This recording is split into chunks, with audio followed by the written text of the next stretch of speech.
Homosexuality, transgenderism, and abortion. That's coming at you today on the Nathan Jacobs Podcast.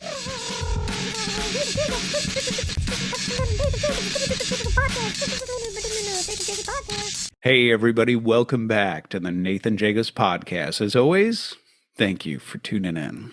So I want to begin today's episode with a story. Those of you who follow me regularly, you know who I am. You know that in addition to a scholar of philosophy and religion, I also work in the area of film. And so there was a season several years back when I was in a conversation with a series of potential investors, producers, people like that, and we were exploring a project together. And one of those producers he was a producer for a very well-known Hollywood personality that if I told you the name, you'd recognize him.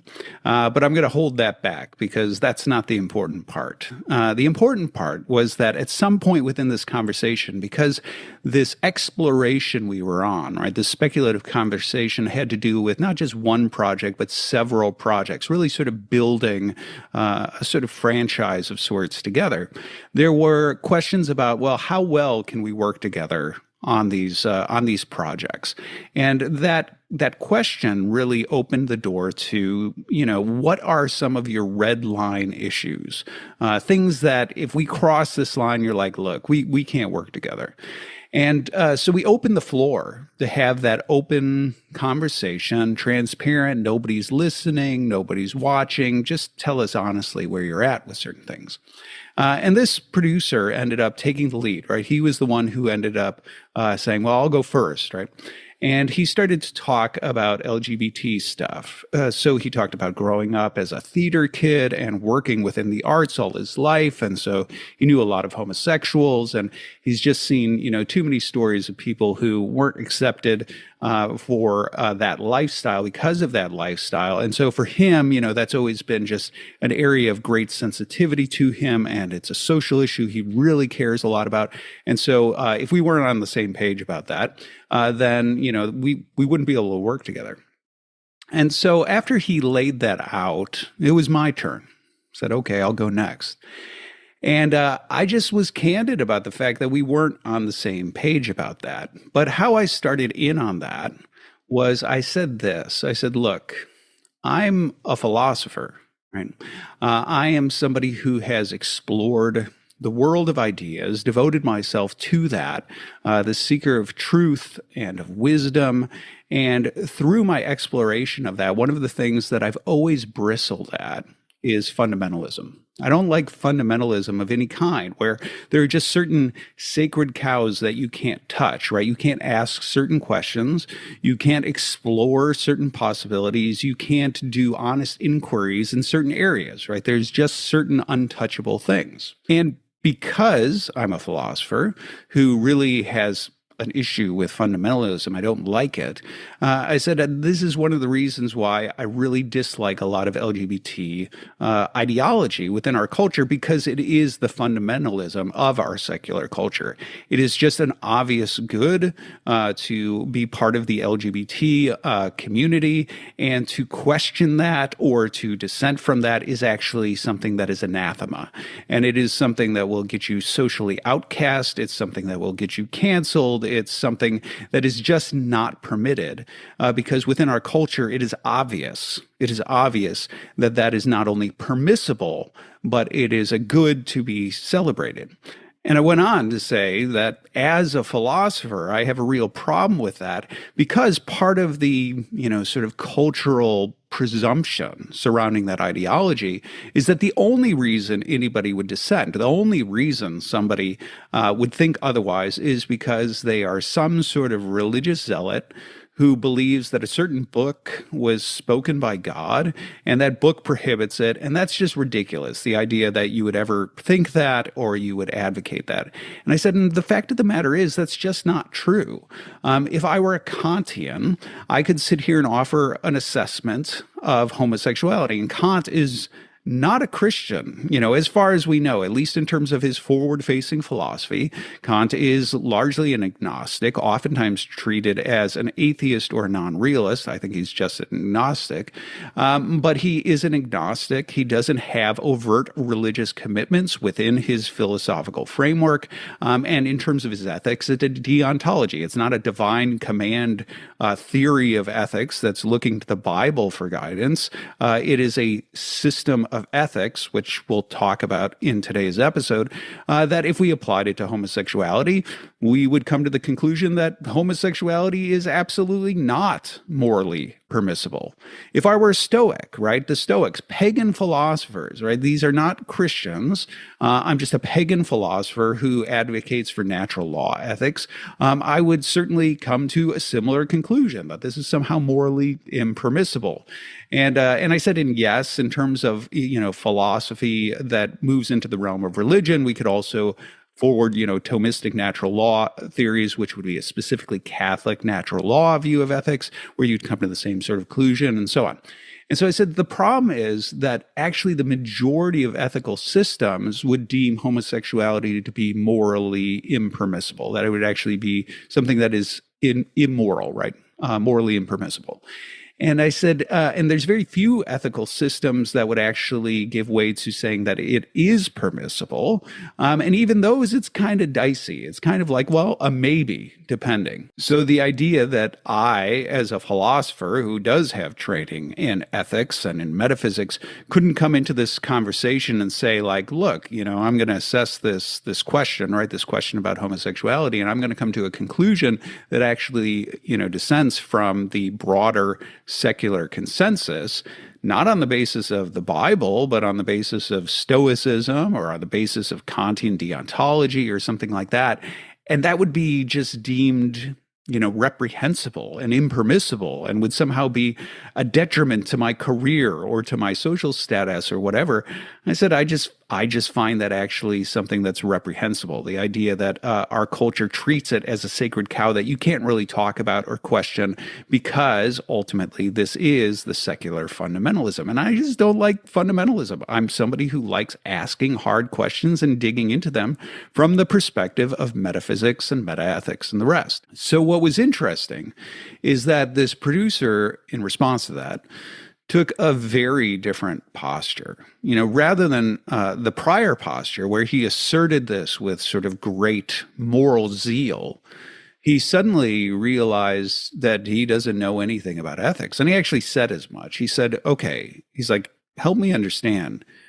He said, I have to admit that my understanding of ethics is about at the level of a kindergartner. And I thought that was really shocking that he would say that. I mean, not because he's necessarily wrong, but because, most people wouldn't admit that sort of thing. But he did, right? He said, okay, so you're going to have to like really walk me through this at like a almost childlike level to try to understand what you're saying, because I don't understand it. And he started to ask certain questions like, so is this saying that, are you saying when you say morally impermissible, are you saying that like these are people who are not permitted to exist? And I said, no. I said, well, first of all, just the very phrasing of your question is also ethically weird. And I started to talk about something that we started this entire series, which this is part of a series on anthropology and ethics.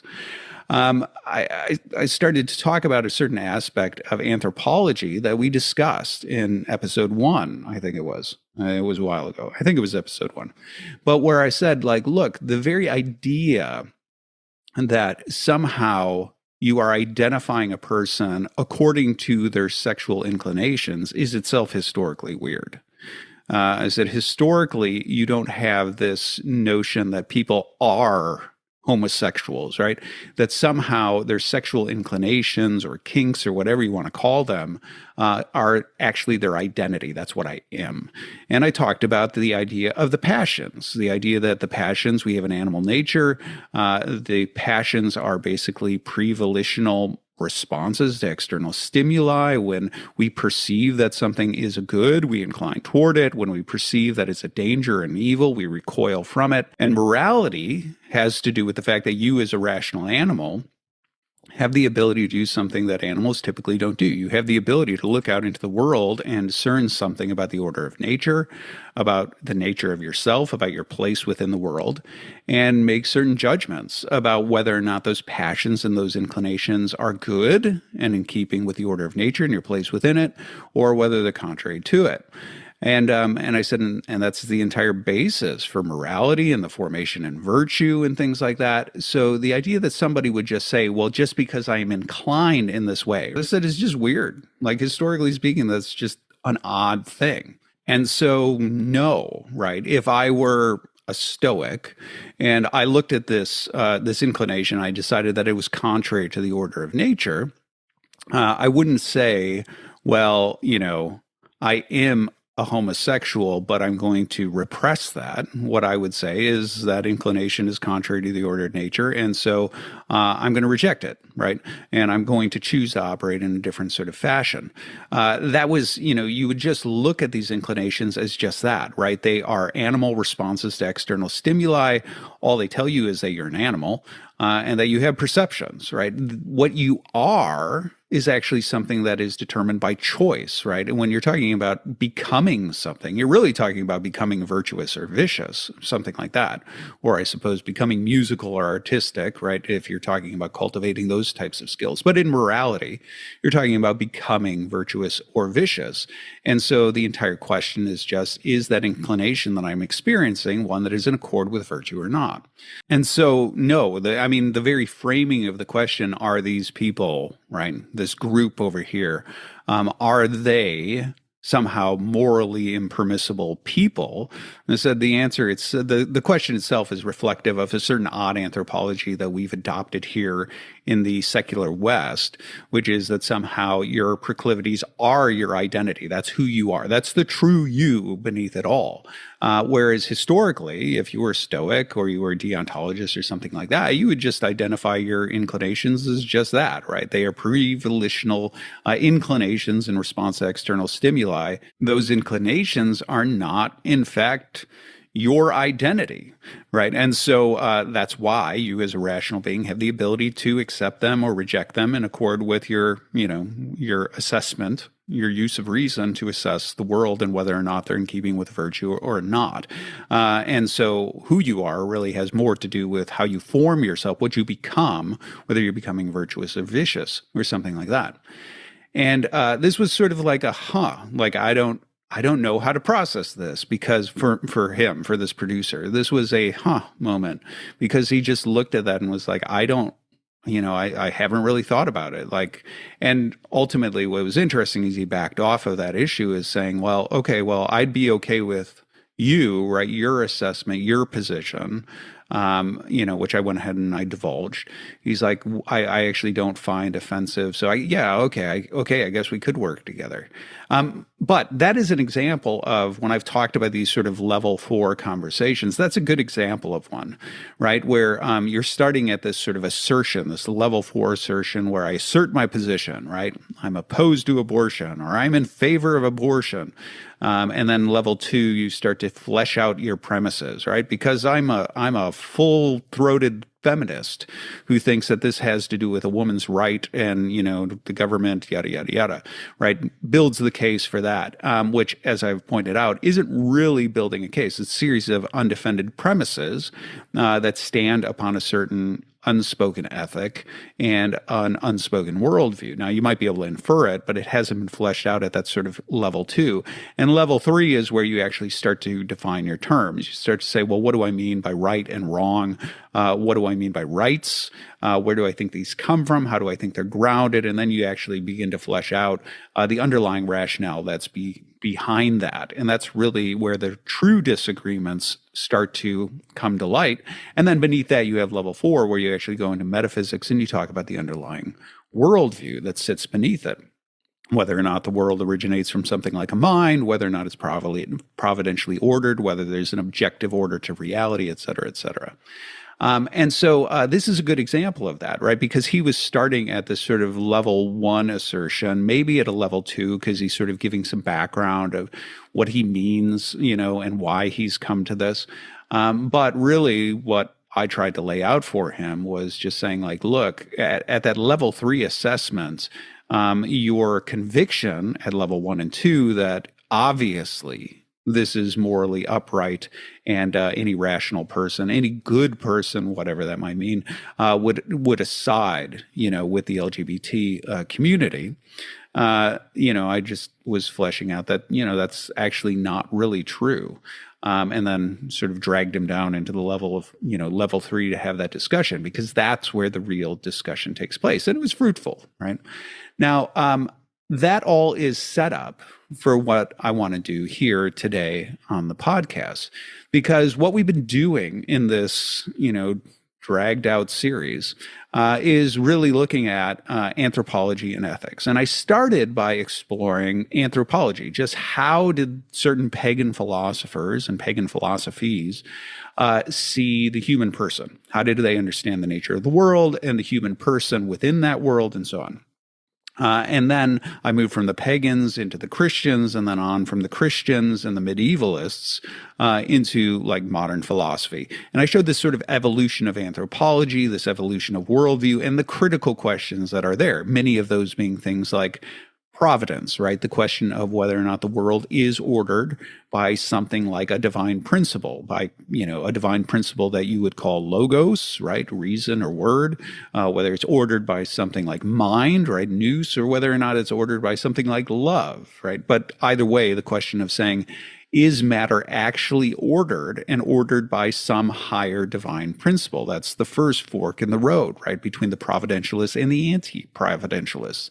And then once you start to get into that, you start to see the ways in which immediately ethics becomes affected, right? Because if it's not ordered, then all of a sudden what you mean by good and evil, right and wrong becomes highly subjective, right? It becomes a matter of pleasure and pain and naturally unfolds into a subjective ethic of hedonism.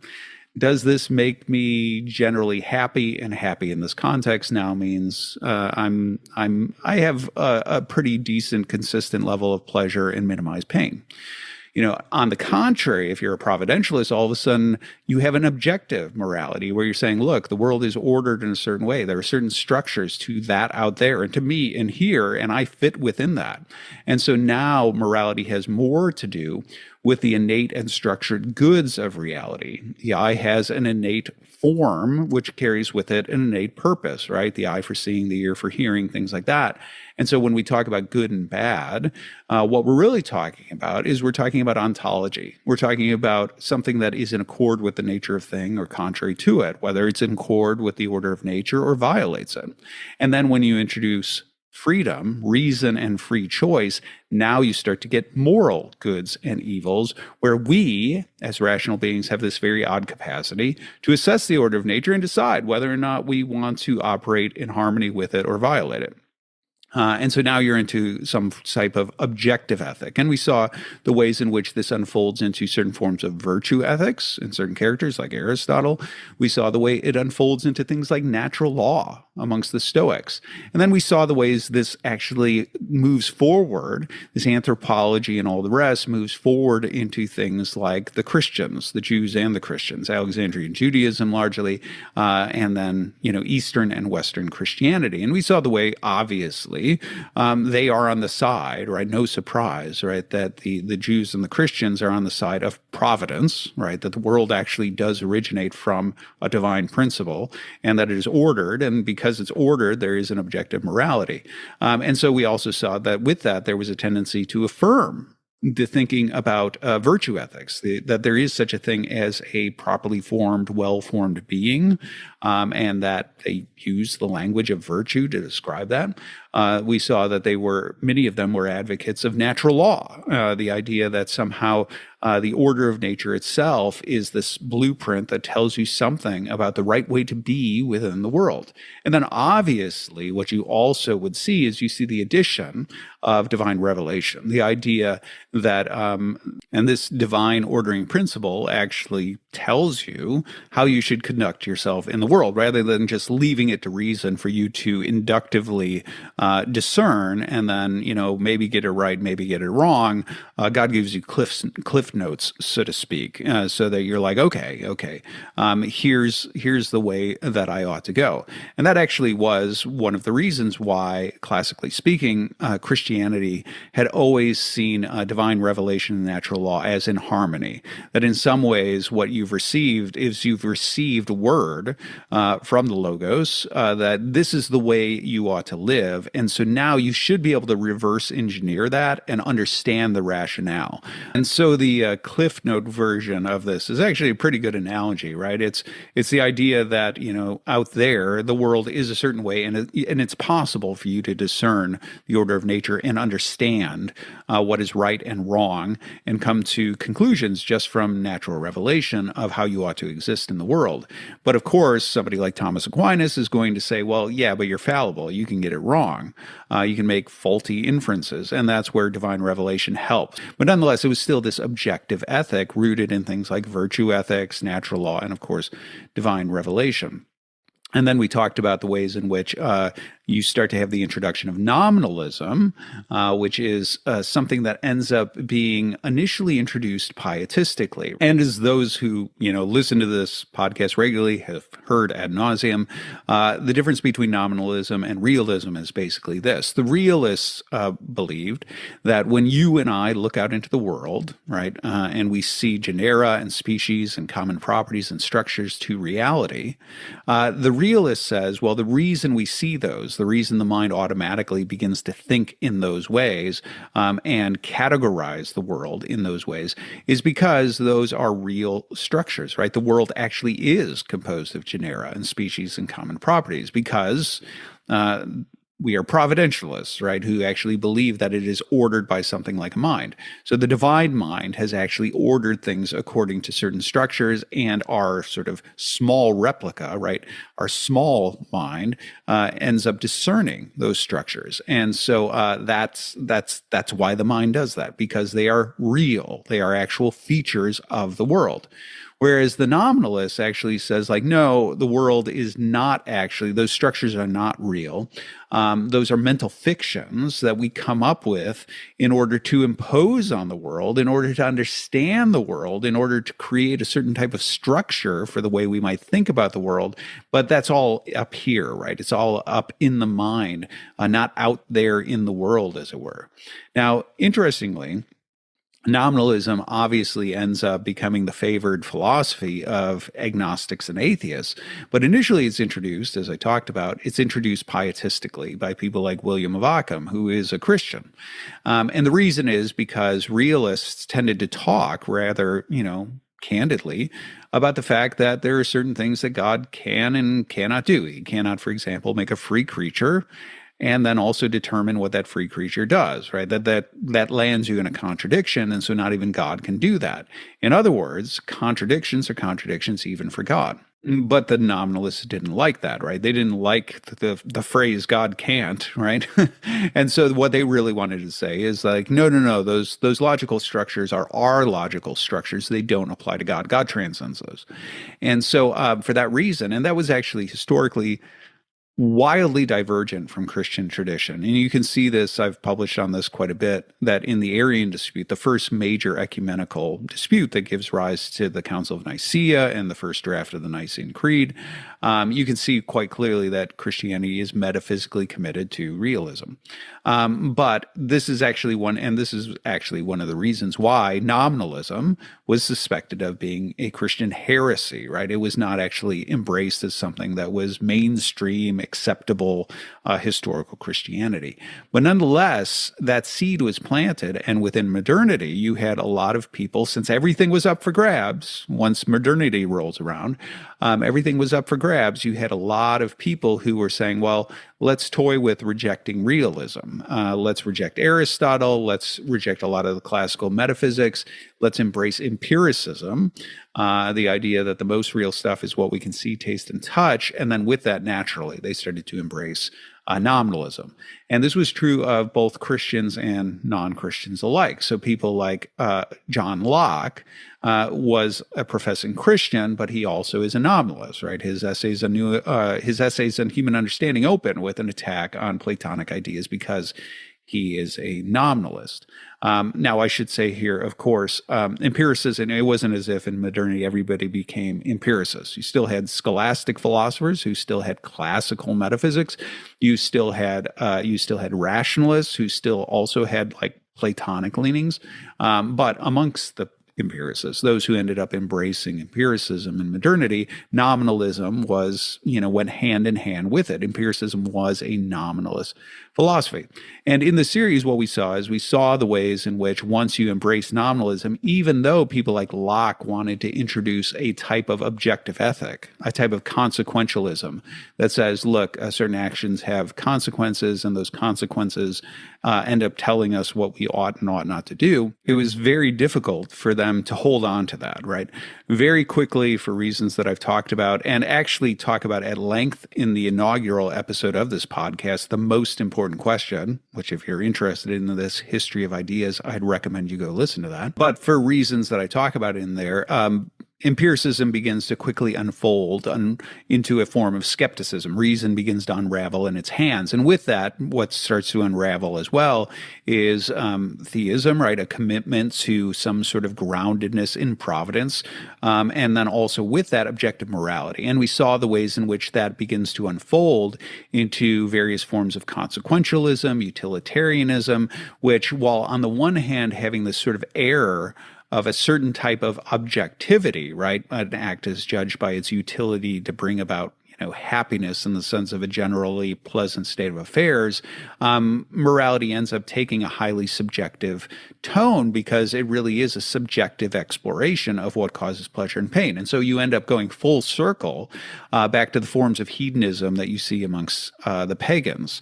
And when I say full circle, that's really true. So if you listen to that Most Important Question episode, I talk about the fact that the birth of the mechanical philosophy, which was the scientific arm of the empiricists, really was an explicit resuscitation of ancient Greek atomism.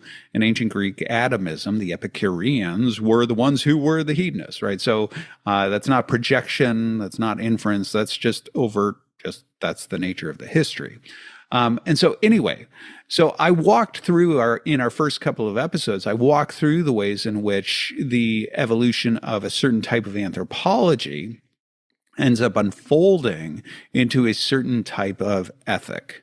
Now, the reason I wanted to do that, the reason why I wanted to flesh out the ways in which anthropology and worldview end up giving way to a certain perspective on good and evil and ultimately on ethics, is because I wanted to do the very thing that I am about to do within this episode, which is to actually start to walk through certain types of ethical questions, right, that plague our society, right, that are right there in the forefront of it, and assess them according to the various perspectives on ethics that begin to emerge out of these varied anthropologies.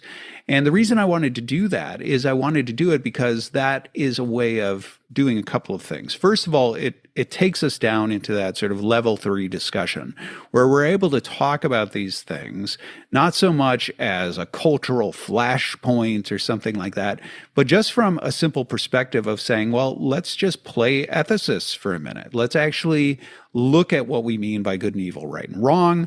Let's talk a little bit about how we think ethics works and what the structure of good and evil, right and wrong is, and let's offer an honest assessment. And I think that's a very helpful exercise when it comes to actually having a sober conversation about these types of topics. The other thing that I wanted to do, the other reason I wanted to draw that out is for exactly the reason that I mentioned in that opening story that I shared, which is to say that I think a lot of people just kind of presume because of the tone and nature of our culture and the culture wars, they say, look, it's pretty easy, right? If you're a fundamentalist Christian, then you're opposed opposed to abortion and homosexuality and trans. But if you're just sort of a sober, liberated, secular, free thinker, obviously you're going to be in favor of it. And I think that's total rubbish, right? Like that's complete nonsense. Because as we will see, the majority of ethical systems actually move contrary to our secular culture. And so somebody could completely reject the Bible and be a Kantian and come down on very unpopular positions on these topics. One could be a Stoic natural law ethicist and come down on completely contrary to our culture. And candidly, as we'll see, even in the more sort of consequentialist models like utilitarianism, it's not even obvious that those favor the direction that our culture is tending in.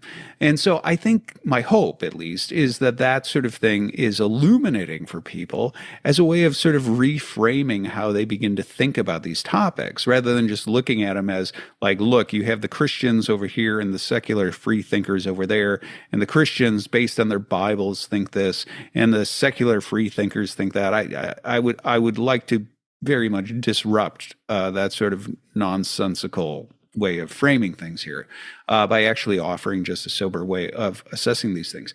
And my hope is also with this that this might be illuminating enough for some people that, we could do this more often here on the podcast. So if you get through this and you're like, hey, do this topic, I'm open to that, right? So jump into the comments. Tell me if there's other topics you'd like us to look at, like me to look at. I don't know who the us is. I'm here by myself. But if there's other topics you'd like me to look at and engage, I'm very much open to this. My hope is that this is a very sort of fruitful episode that is enlightening for a lot of people. So with that setup, I want to also lay some ground rules. Are they ground rules? I don't know. It's more of methodology, I guess, than it is ground rules. But let's talk a little bit about method and how I'm going to do this.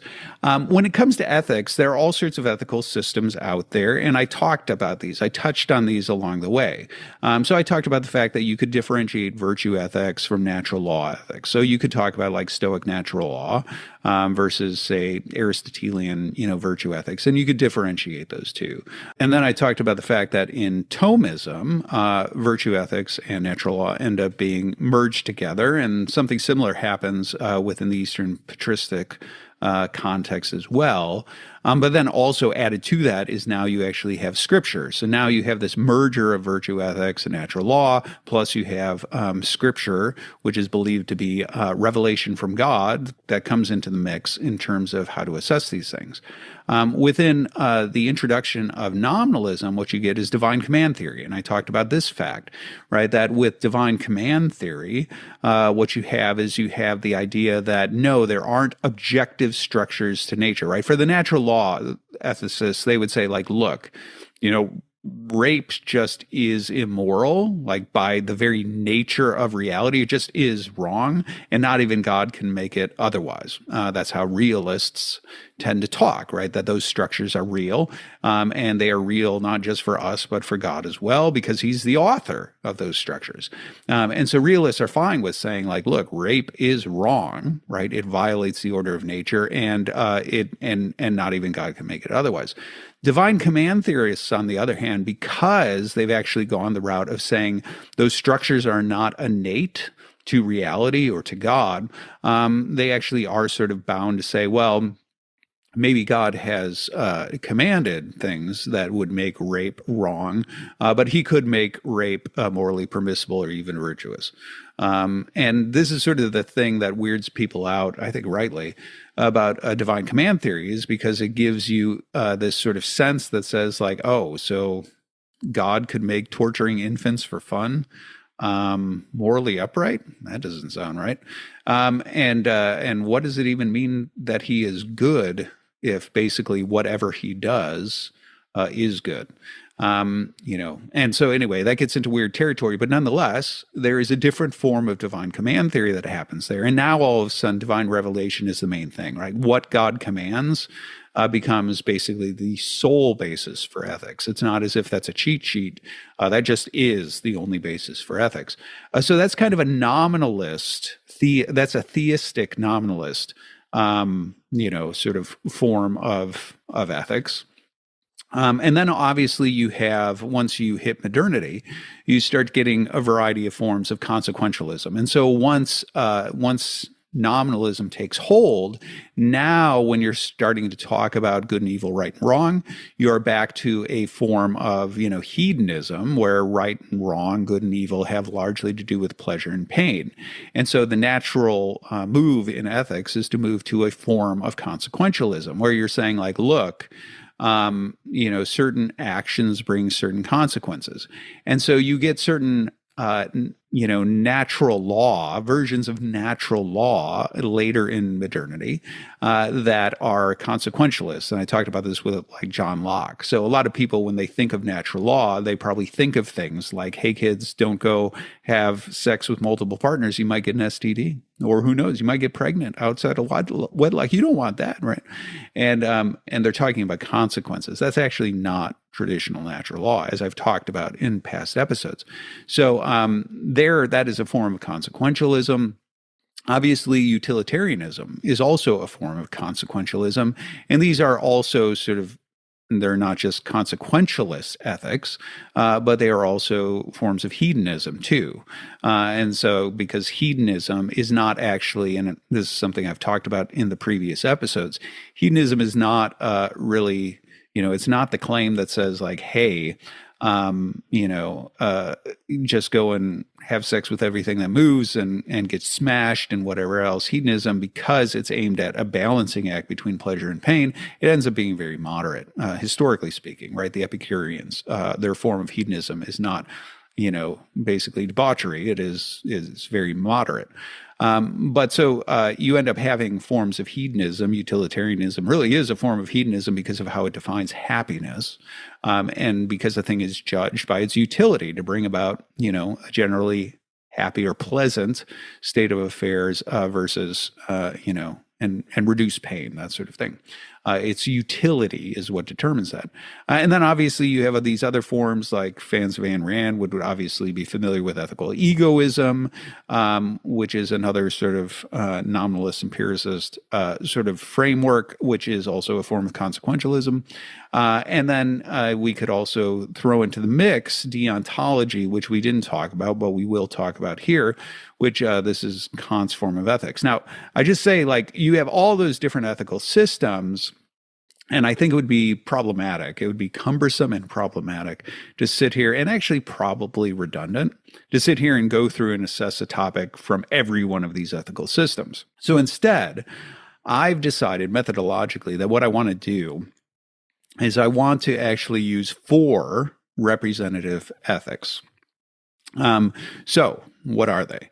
Right. The one is I want to choose an objective providentialist form of ethics. And so this would be, I'm going to use a form of natural law. Now, why natural law and not virtue ethics? I think the reason is because I think the Thomist move to merge natural law and virtue ethics ends up being the sort of natural extension of that. Right. So when you're talking about virtue ethics, you're talking about a well-formed individual cultivating, a formation in virtue. And with Aristotle, you're going to have to make an assessment of the human person. But I think, that basically a virtue ethic that doesn't have some sort of natural law to serve as a guide ends up with too many ambiguities in terms of how to assess what path, leads to virtue. And so I think the sort of supplementing or the merger of virtue ethics with natural law is sort of the natural trajectory of the providentialist who believes in objective morality and believes that morality has to do with the formation of the human person in virtue. And so I think for that reason, sort of doing a virtue natural law, sort of representative of that school, the providentialist with an objective ethic, is probably the right way to go. Now, the second one I want to introduce, the second system I want us to utilize is deontology. Now, the reason I want to use deontology is because that is an ethical system that I didn't really talk about when going through the evolution of ethics. I wondered if anybody was going to say anything because it emerges out of Immanuel Kant, and people who know my publishing track record know I've published quite a bit on Immanuel Kant. And so, it was sort of a notable omission, and I wondered if anybody was going to notice. But I intentionally omitted it because I wanted to talk about it here. In this context. So when it comes to Immanuel Kant represents somebody who is somewhat agnostic when it comes to the objective structures of reality. Because his philosophy is known for basically trying to respond to skepticism, the sort of skepticism that emerges out of the nominalist empiricist framework, by turning inward. This is his turn to the subject. And he wants to say, well, I don't know if the structures out there match the structures in here, but the fact of the matter is that the mind does work in certain ways. And so we're just going to analyze those structures, and we're just going to acknowledge the fact that we have to live in accord with those structures. And so we're sort of living as if we're realists. And so for that reason, sort of Kant is in this weird space where he's not really a nominalist or a realist. He's sort of like an agnostic who is living as a practical realist, right? Something like that he thinks you have to live as if these things are so.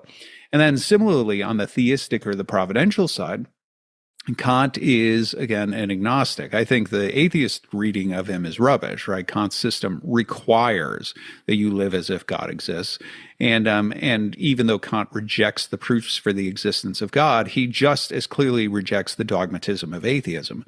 So I think a right reading of Kant leads you to a form of agnosticism where he's like, I don't know if God exists. And that's because Kant defines knowledge in empirical terms. But I don't know that God exists. And I can't know that God exists because he's not an empirical object. But then he goes on and he levels moral arguments where he thinks that God is very important for the stabilizing of reason, specifically for our moral faculties. And so we have to live as if God exists. And this is one of the reasons why a lot of non-realists like Kant. And I talk about non-realism in my Jordan Peterson episode. And so if you want to look at that episode, I talk about non-realism a lot in there. And so what you end up with Kant is it's like, well, he's not necessarily a providentialist and he's not necessarily a realist. He's kind of agnostic about the realism question. He's agnostic about the providence question, but he beckons that you live as if you are a realist and as if you are a providentialist. But then in terms of the type of ethical system that emerges out of this, he introduces deontology. And deontology is basically this attempt to create an objective ethic that isn't necessarily rooted in natural law per se or rooted in divine command per se. And it is meant to sort of reflect the ways in which, Kant thinks that we approach moral issues, right? Think about sort of common language, right? Somebody sits there and they say like, hey, you should give me some of your, well, I'll use a C.S. Lewis. This is anybody who has read Mere Christianity will be familiar with this, right? Like, give me a bit of your orange. I gave you a bit of mine. That's an example he uses of how people talk about morality. And there's a sense in which the sort of common colloquial way of talking about morality is that we tend to say like, well, what if everybody did that, right? And we start to create these types of objective rules by which to operate. And Kant thinks that, that's really how you should approach morality. That really, when you're talking about moral conduct, Kant thinks that you should operate like you're a universal legislator, where basically any act that you do, you are decreeing a maxim, right? Some sort of rule that says this is how a person ought to act in this situation. And then you basically play it out, right? You look at the effects of basically saying this becomes a universal rule. Everybody operates according to this rule. What's the result? And Kant thinks in many cases, the results tell you whether or not the act is morally permissible or impermissible or just obviously wrong or whatever it is. And so that's sort of how deontology works, right? This extrapolation into an abstract rule that becomes a moral maxim that everybody follows. You take a look at what happens if you do that. And the quintessential example is lying, right? That if basically, if lying were sort of extrapolated into an abstract rule that whenever you're asked a question, you should go ahead and you should tell a falsehood. And so if you play that rule out, the result is patently absurd, right? Basically, every time you talk to somebody, every time you ask them any sort of question, you know that what they're telling you is false. So communication begins to break down. Lies cease to really be lies. They're normative modes of communication. No truth can be transmitted because it's always being transmitted via falsehood, obfuscating the truth. And so it just becomes an obvious result. The result tells you that clearly lying is morally wrong. It's not the sort of thing that should become a universal rule within the world. So that's sort of how that works a little bit, in terms of the moral maxim. And there's other things that Kant has in there, the categorical imperative. You treat people as ends and not means and things like that. But for now, that should probably suffice in terms of a very, very quick and truncated picture of deontology. Now, the reason I wanted to use deontology as our second system is because basically, rather than being an overt realist providentialist system, it's an agnostic system that is still objective, right? So we have our natural law / virtue ethic, objectivist providentialist system. We have our sort of agnostic objectivist system. Now, the third thing we could introduce here is divine command. And so this is where we're talking about overtly nominalist systems. And so let's just use divine command as one of our theistic nominalist systems. And so this is where morality is really just whatever God dictates. And so hopefully we've got divine revelation, because if we don't have that, we can't actually assess moral issues. And so in this case, we'll use Christianity, since the Christians are some of the main advocates of it. I mean, Islam also has a tendency to move in a divine command direction. But since we're talking about here, the history of Western thought, we're going to stick with some form of Christian divine command theory, a nominalist Christian divine command theory, like you might have in Occam. And then the fourth one that we'll look at is basically a nominalist consequentialist system. And here I'll just use utilitarianism, because utilitarianism is perhaps the best known and the most widely utilized ethical system, which is basically a way of saying, like, look, an act is assessed by its utility or usefulness for bringing about happiness. And within the utilitarian system, as we talked about, being nominalist empiricists, in origin, happiness is largely pleasure and pain. And so there was this vision in certain people, like, in these sorts of founders like Jeremy Bentham, this vision of, like, maybe we could get super scientific about this and we could begin to create a calculus of sensuousness where we can begin to sort of quantify in some ways what acts end up bringing about what degrees of pleasure and pain and things like that. And we could start to have a scientific morality. Obviously, that project hasn't panned out. And so utilitarianism ends up, moving more in just sort of these general assessments of projecting forward and saying, I think if we do this, this is going to be generally what's going to happen. And I think the benefits, right? Like, I think more people are going to be happy than miserable in this way than that way. And so it becomes a sort of a way of projecting and speculating about future outcomes and degrees of happiness based on the course of action. So those are going to be our four systems, right? We've got our nominalist consequentialist atheist system, which is utilitarianism. We have our nominalist divine command system, theistic system, which is divine command. We've got our objectivist but agnostic system, which is deontology. And then we have our providentialist, realist, objectivist ethic. So what we're going to do is, as we jump into each of these topics, right, I'm going to go ahead and I'm going to assess the topic based on these four methodologies. And I'm going to do this in order to say just simply, like, what would each of these ethical systems have to say about this particular issue? And so let's see. Now, in honor of where we started, right, I started this whole thing with LGBT stuff. And so, the plan is to talk about homosexuality, trans, and abortion. Those are the three that I picked here our, for our sample of how these sort of ethical issues in anthropology play out in specific topics. And so, since we started by talking about homosexuality, I'll start there. Let's pick homosexuality. Let's start with the deontologist, right? The deontologist is actually the quickest and the easiest way to assess homosexuality. Basically, if what you said is that everyone ought to behave in a homosexual way, right? Every male ought to have sex with other males, and every female should have sex with other females.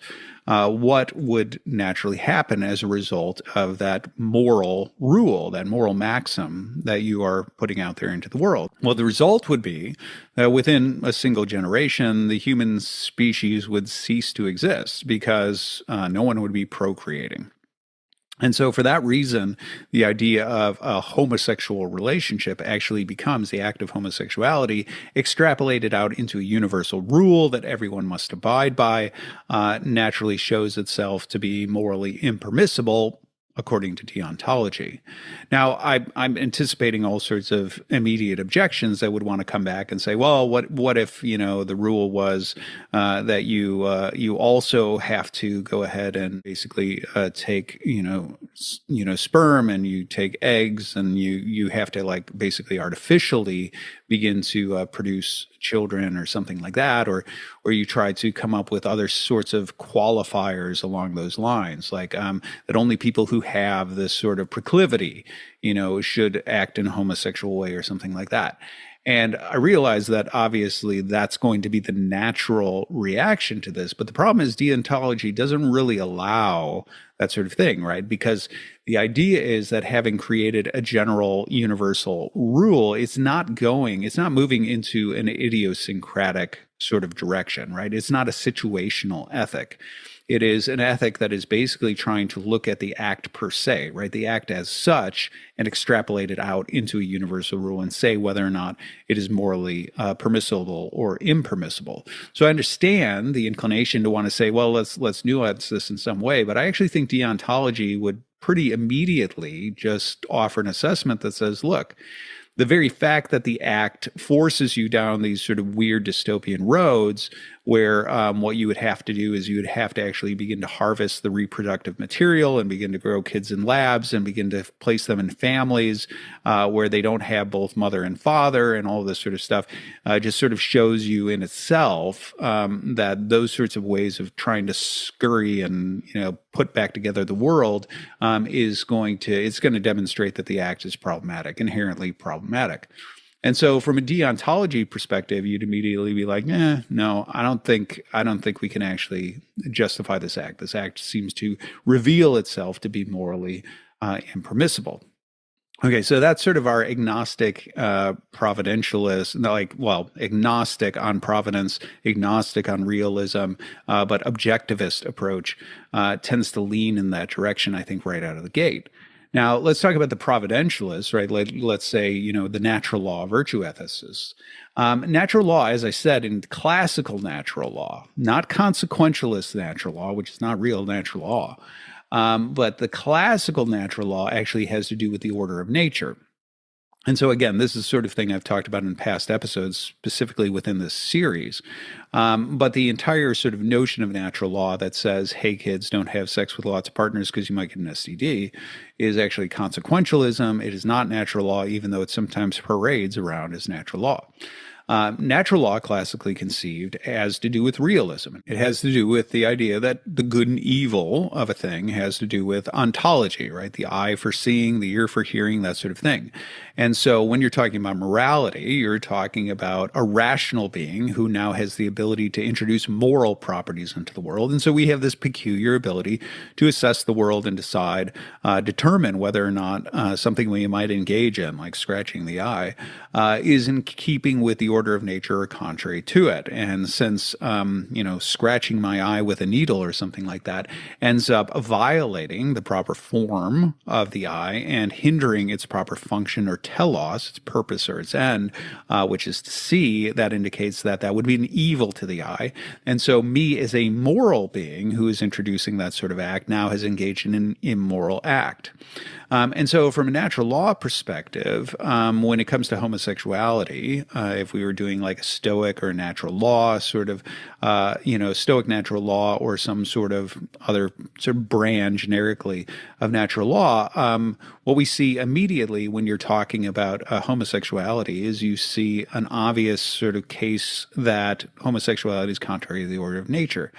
And this is pretty straightforward, right? The idea is that quite simply you could say, when it comes to different organs in my body, right? The eye for seeing, the ear for hearing, the tongue for tasting, whatever it is, we look to the specific difference, right? They have in common that they are bodily organs, but each one has a specific difference, something that differentiates it from the other. And so, in the case of the eye, it has in common with the ear that it is a bodily organ for a human person. But it has as its specific difference the fact that it's a seeing organ or it's a hearing organ.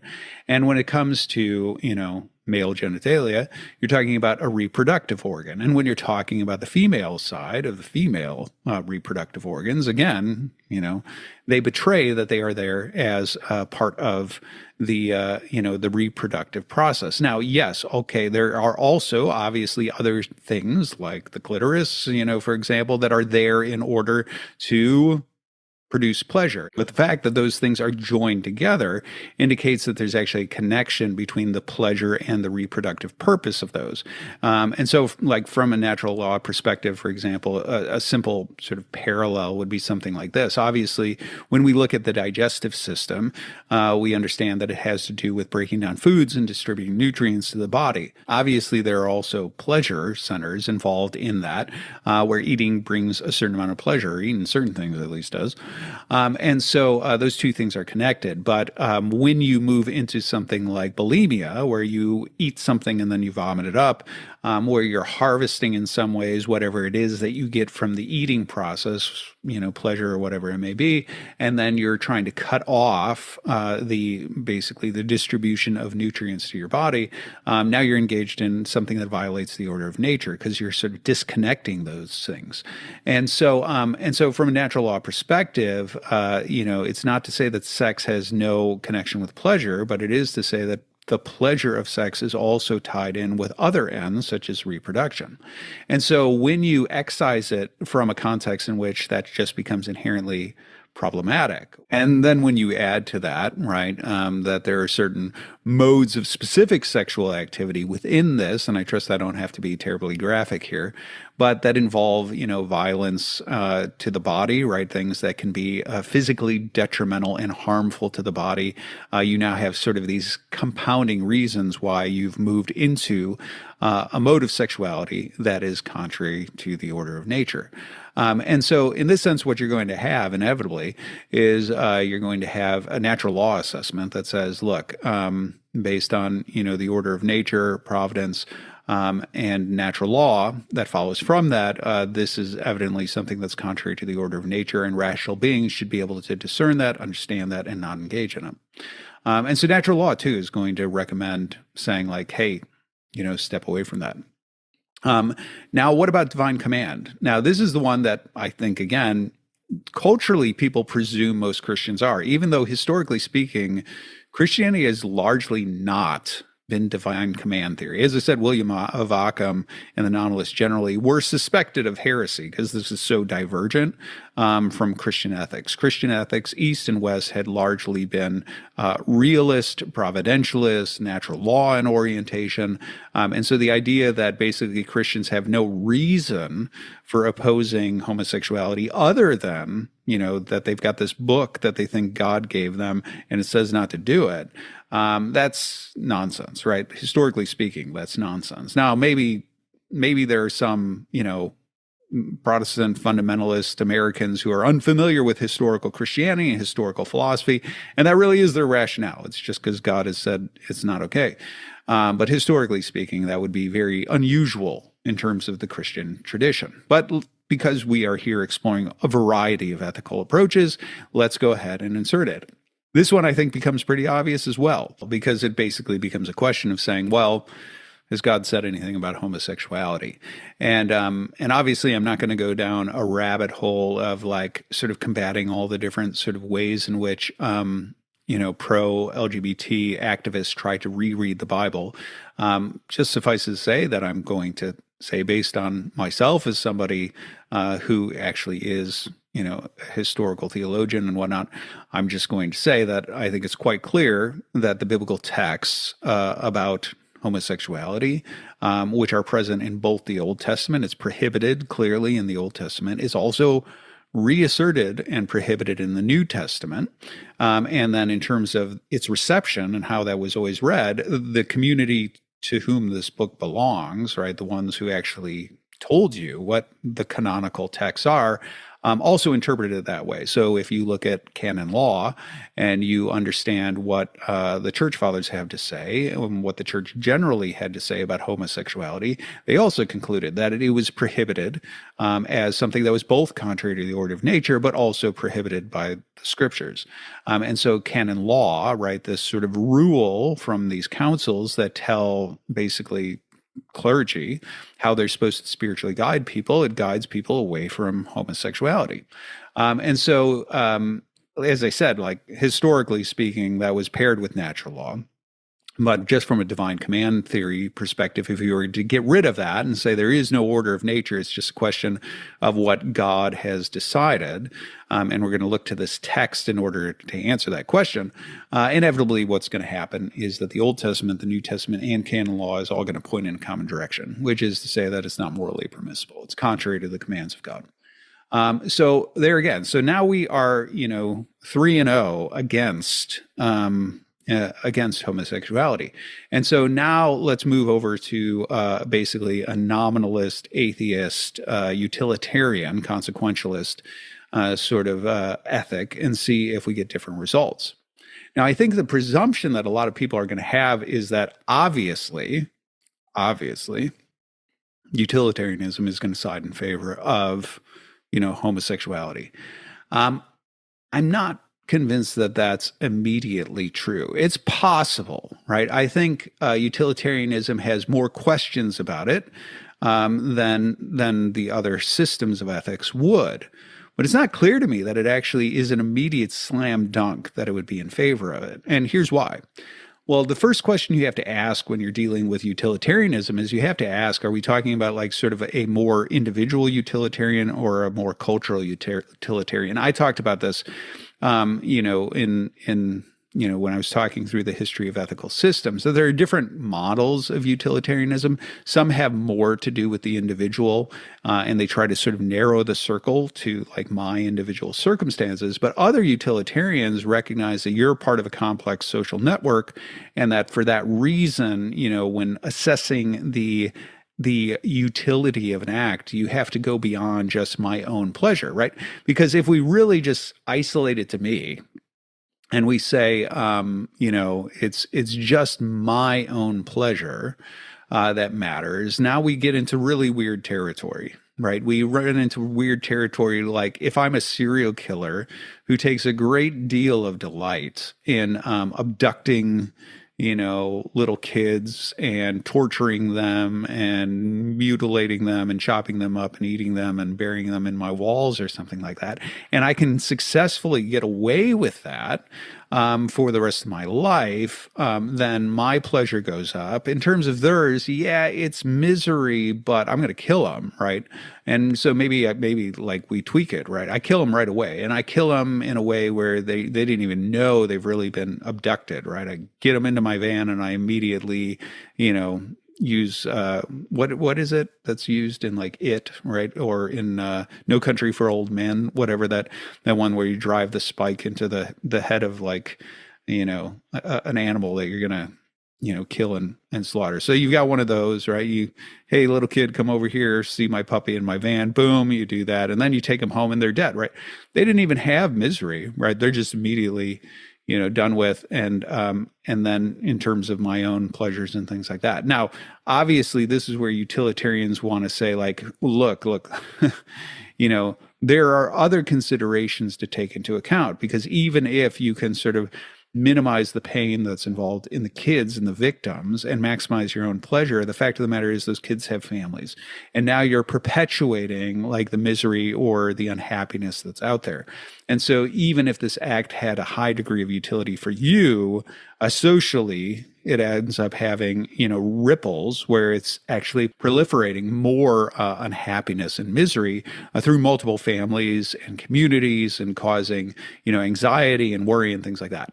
Now, again, for the strict sort of, egoist in this, they're like, well, what do I care, right?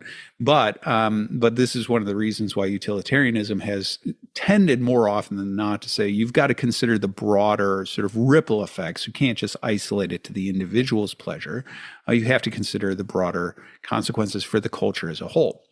So let's just go ahead and do that. Now, I think in general, once you've gotten rid of providence, once you've gotten rid of the afterlife, once you've reduced good and evil to just pleasure and pain, you have a very real question without an objective morality, why I should care that anybody else is miserable. But let's just put that to one side and run with the utilitarian sort of broader sort of social vision for it and say, okay, no, we do have to take into account not just my pleasure, but, the ripple effect on other people's pleasure.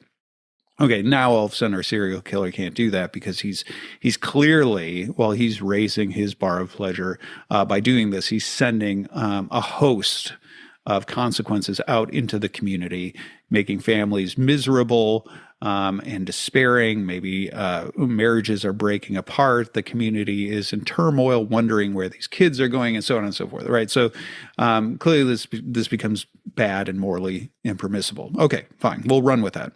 Now, the question is, once you've done that, and we've embraced that, now we move over to something like homosexuality instead, right? The natural tendency with homosexuality is going to want to be, from a utilitarian perspective, to say, like, look, and this is kind of like the 80s rationale for homosexuality, was to say, like, look, it's no business of yours what people do in the bedroom. Okay.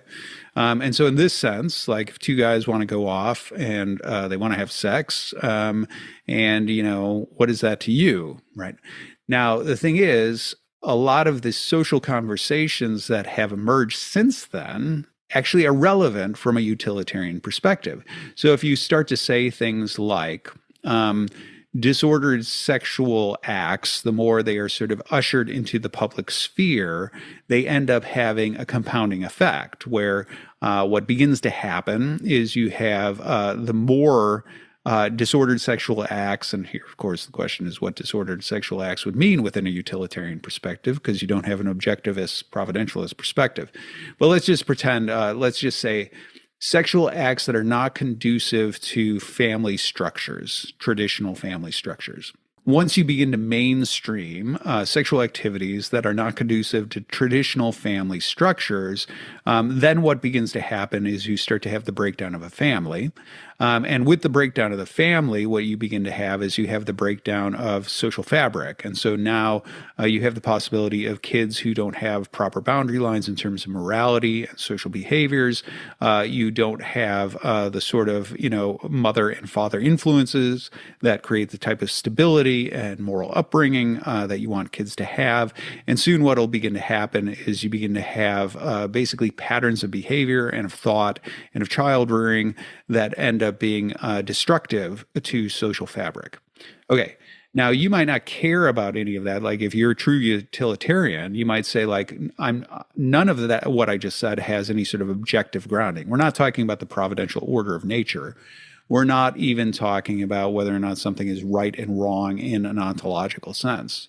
But you could actually go ahead and say, from a utilitarian perspective, look, there is no getting around the fact Western Christian culture gave way to certain advances in cultural stability and economics and flourishing and so on, that is highly conducive to the type of society that is generally, stable and is most conducive to this form of moderate hedonism, right? Hedonism in the sense of moderation, than any other culture that we can compare it with. And so, for that reason, when we're looking at things that begin to erode and break that down, what we're talking about is a movement toward a type of cultural instability that might, lay waste to that, or upset that, or chip away at those foundations. And the alternative society that might emerge, let's say a pagan society where anything goes, is actually going to have a lot of downstream negative effects, right? We're going to have a lot of kids that don't have stable families. We're not going to have marriages, kids outside of wedlock. We're not going to have, stable father figures within homes.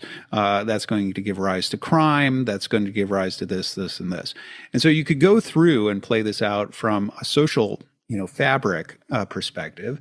And obviously that's a lot of the cultural discussion that's happened, right? A lot of conservatives, when they begin to argue about something like, homosexuality or LGBT or, sort of divorce culture or whatever it is, right? When they talk about that, they actually talk more often than not in the cultural space as consequentialists. They don't talk like natural law ethicists. And so they do. I mean, you can find plenty of arguments that are out there that want to, contend with the idea that a sexual permissive culture is somehow conducive to a stable and thriving society.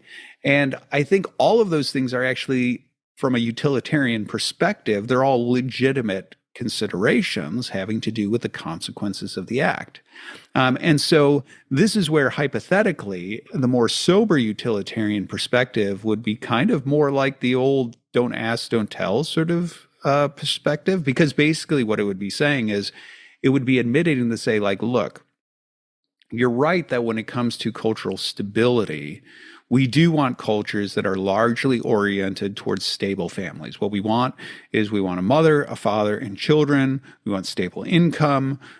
We want, with that, right, we want to maximize the idea that both parents are present in order to be a moral guide for the kids, raising them to be good citizens.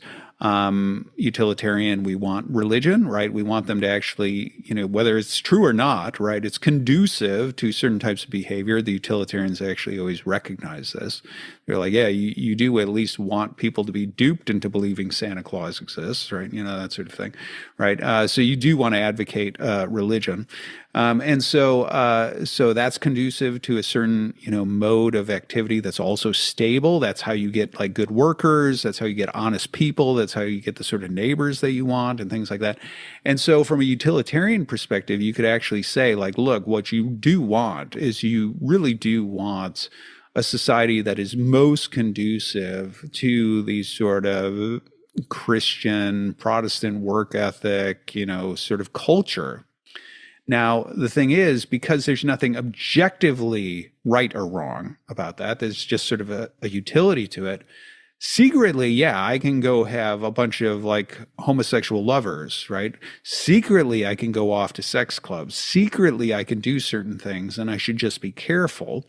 And in that sense, what you would want to say is you'd want to say, from a utilitarian perspective, homosexuality is actually something that is permissible as long as it stays below the radar. You wouldn't want to be too public about it, because once you're too public about it, and once you try to get people to normalize and celebrate it, now you're actually chipping away at the social fabric, and we don't want to do that. And so probably utilitarianism, I think an honest utilitarian assessment would, on the one hand, say that homosexuality is permissible, but it would also advocate that it should be something that's kind of hidden away, so that the culture as a whole is really sort of pushing a more sort of Protestant Christian, middle class vision of what things should be. I mean, truthfully, I think that's probably what an honest utilitarian assessment would be. There you go. I mean, now obviously you could say like, I don't care what ethical systems are. I'm just going to do what I want, self-actualization, whatever. You could say to hell with worldview and to hell with to ethics and whatever. But actually, sort of going according to the broad, sort of ethical options. When you chase this down, like I said, and this was my whole point in that conversation with that one producer. What you actually find is that the majority of ethical systems, as we saw, ends up actually opposing homosexuality. It ends up opposing it as something that is a disordered form of sex that is morally impermissible, and somebody who's pursuing virtue or seeking to live in accord with the order of nature or seeking to live in accord with the commands of God, right, should shun and choose a different course of life. From a utilitarian perspective, you might be able to go ahead and sort of make a concession for it because it's not objectively wrong, because nothing's objectively wrong from a utilitarian perspective. But at the same time, what you're sort of stuck with is ideally like sort of keep it on the down low, right? Like that would be the best way of doing it. Now, what you don't see in any of these ethical systems actually is like, go ahead and let it fly, So, so there you go. All right. What's next on the docket? I think next on the docket would be the T in the LGBT. So let's take a look at that and see how that fares in the light of these different ethical systems. Okay, so immediately, I think you can probably predict how this is going to go in terms of deontology. If the proposal is what you should do is you should go ahead and mutilate your genitals and make them non-functioning and take hormones to try to, present as a different sex, and you undermine your ability to reproduce. That's not going to go so well on the deontology side, right? Like extrapolating that out to a rule basically ends up with, essentially what you end up with is you end up with the termination of the human species the same way you would with homosexuality, but actually almost quicker, right? Because you've actually made people infertile, right? They're incapable now of having children generally. Once again, you would have the same sort of responses, maybe start to harvest reproductive materials and start to do that. But, same sort of assessment I offered there from the deontological perspective on homosexuality is going to apply in this case of trans. I remember when teaching ethics, and it was at a secular school, and I knew that, some of these topics would be dicey. One of the ways in which I tried to open people up to think ethically in a way that disrupts their sort of cultural priors was that essentially the first 2/3 of the class, I said, we're not even going to talk about specific ethical issues. What we're going to do is we're going to talk about ethical systems. We're going to try to master those systems and make sure that you understand how these various systems of ethics work. And then in the last third of the class, what's going to happen is I'm going to actually unleash you to go ahead and do a presentation on a specific ethical issue. And I had a list, right? I had a list of different ethical issues, and they had to pick 2 ethical systems to assess it with. And one would be sort of a nominalist, consequentialist sort of system, and the other one would be more of a realist, objectivist system, knowing that those are probably going to get different results. And so it was interesting because I still remember this one gal who picked trans, and she had picked, I think it was like ethical egoism, and for one of the assessments, and then she had also picked natural law, I think it was.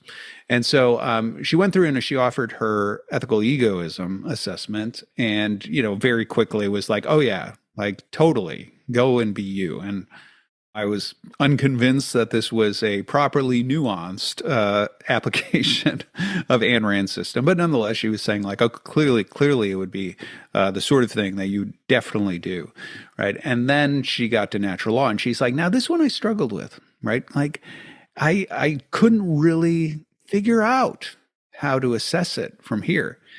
And what was interesting is when she was saying that, what was obvious, what she was really saying is she was saying, obviously, trans is okay and good and celebratory. And so any ethical system should spit out that conclusion. And I just had trouble figuring out how natural law could say that. I just remember saying, well, let me help you out. Let me ask, what is the specific difference, the telos, right? The nature and the telos of a penis. And she was like, well, reproductive, purposes. I said, okay. So if you chop up a penis and you invert it and you try to carve it up to look like a vagina, can it still fulfill that purpose? She said, no. I said, there you go. Not permissible under natural law. It's not complicated, right? And so it is here in this case, right? I've just offered you the assessment. Obviously, when you're talking about sex organs, anything that involves like saying, I'm going to cut off, healthy breasts, I'm going to chop up and invert a penis to try to make it look like a vagina, and it can no longer, I'm going to remove the testicles and all this sort of stuff, or whatever you're doing, and injecting hormones and all these sorts of things. All of those things are clearly divergent from the order of nature, and in the mutilation process, you are making it impossible for them to fulfill their proper end. And so right out of the gate, it's pretty obvious that one is actually contrary to the order of nature.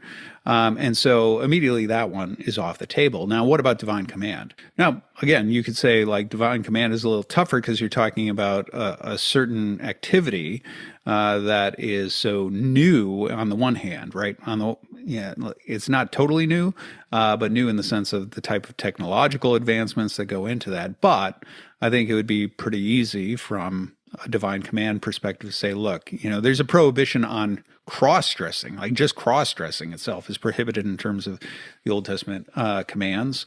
There is clearly a mandate in terms of prohibitions on bodily mutilation. So I think just based on what we do have in terms of the divine commands, it would be relatively easy case to make and say like, look, no, you're not supposed to engage in this sort of activity. Now, in terms of utilitarianism, then what you're left with is the question of saying, well, is this once again, something that is conducive to human flourishing, right? And this is where you're going to run into the same sort of problems that you ran into from a utilitarian perspective regarding homosexuality. Certainly, all the same cases that were mentioned in terms of disordered sex and mainstreaming, all of that and so on, things that are not conducive to the traditional family and whatnot, all of those same objections could be leveled from a utilitarian perspective against trans. And I think you could also add to this, as you're looking at sort of the cultural flashpoints, you could start to talk about certain other types of things, right? If you're talking about a broader culture, the idea that you have a lot of women who feel unsafe, right, in certain contexts like bathrooms or in women's sports, obviously that's going to be an issue that starts to affect the broader cultural happiness, right? If we're thinking utilitarian terms again. And then also the sorts of other things, right? The growing distrust for educational institutions that might try to do things like indoctrinate my kids into that, or I think my kids are unsafe, and so I can't trust institutional, education and things like that, so I got to pull them out of there.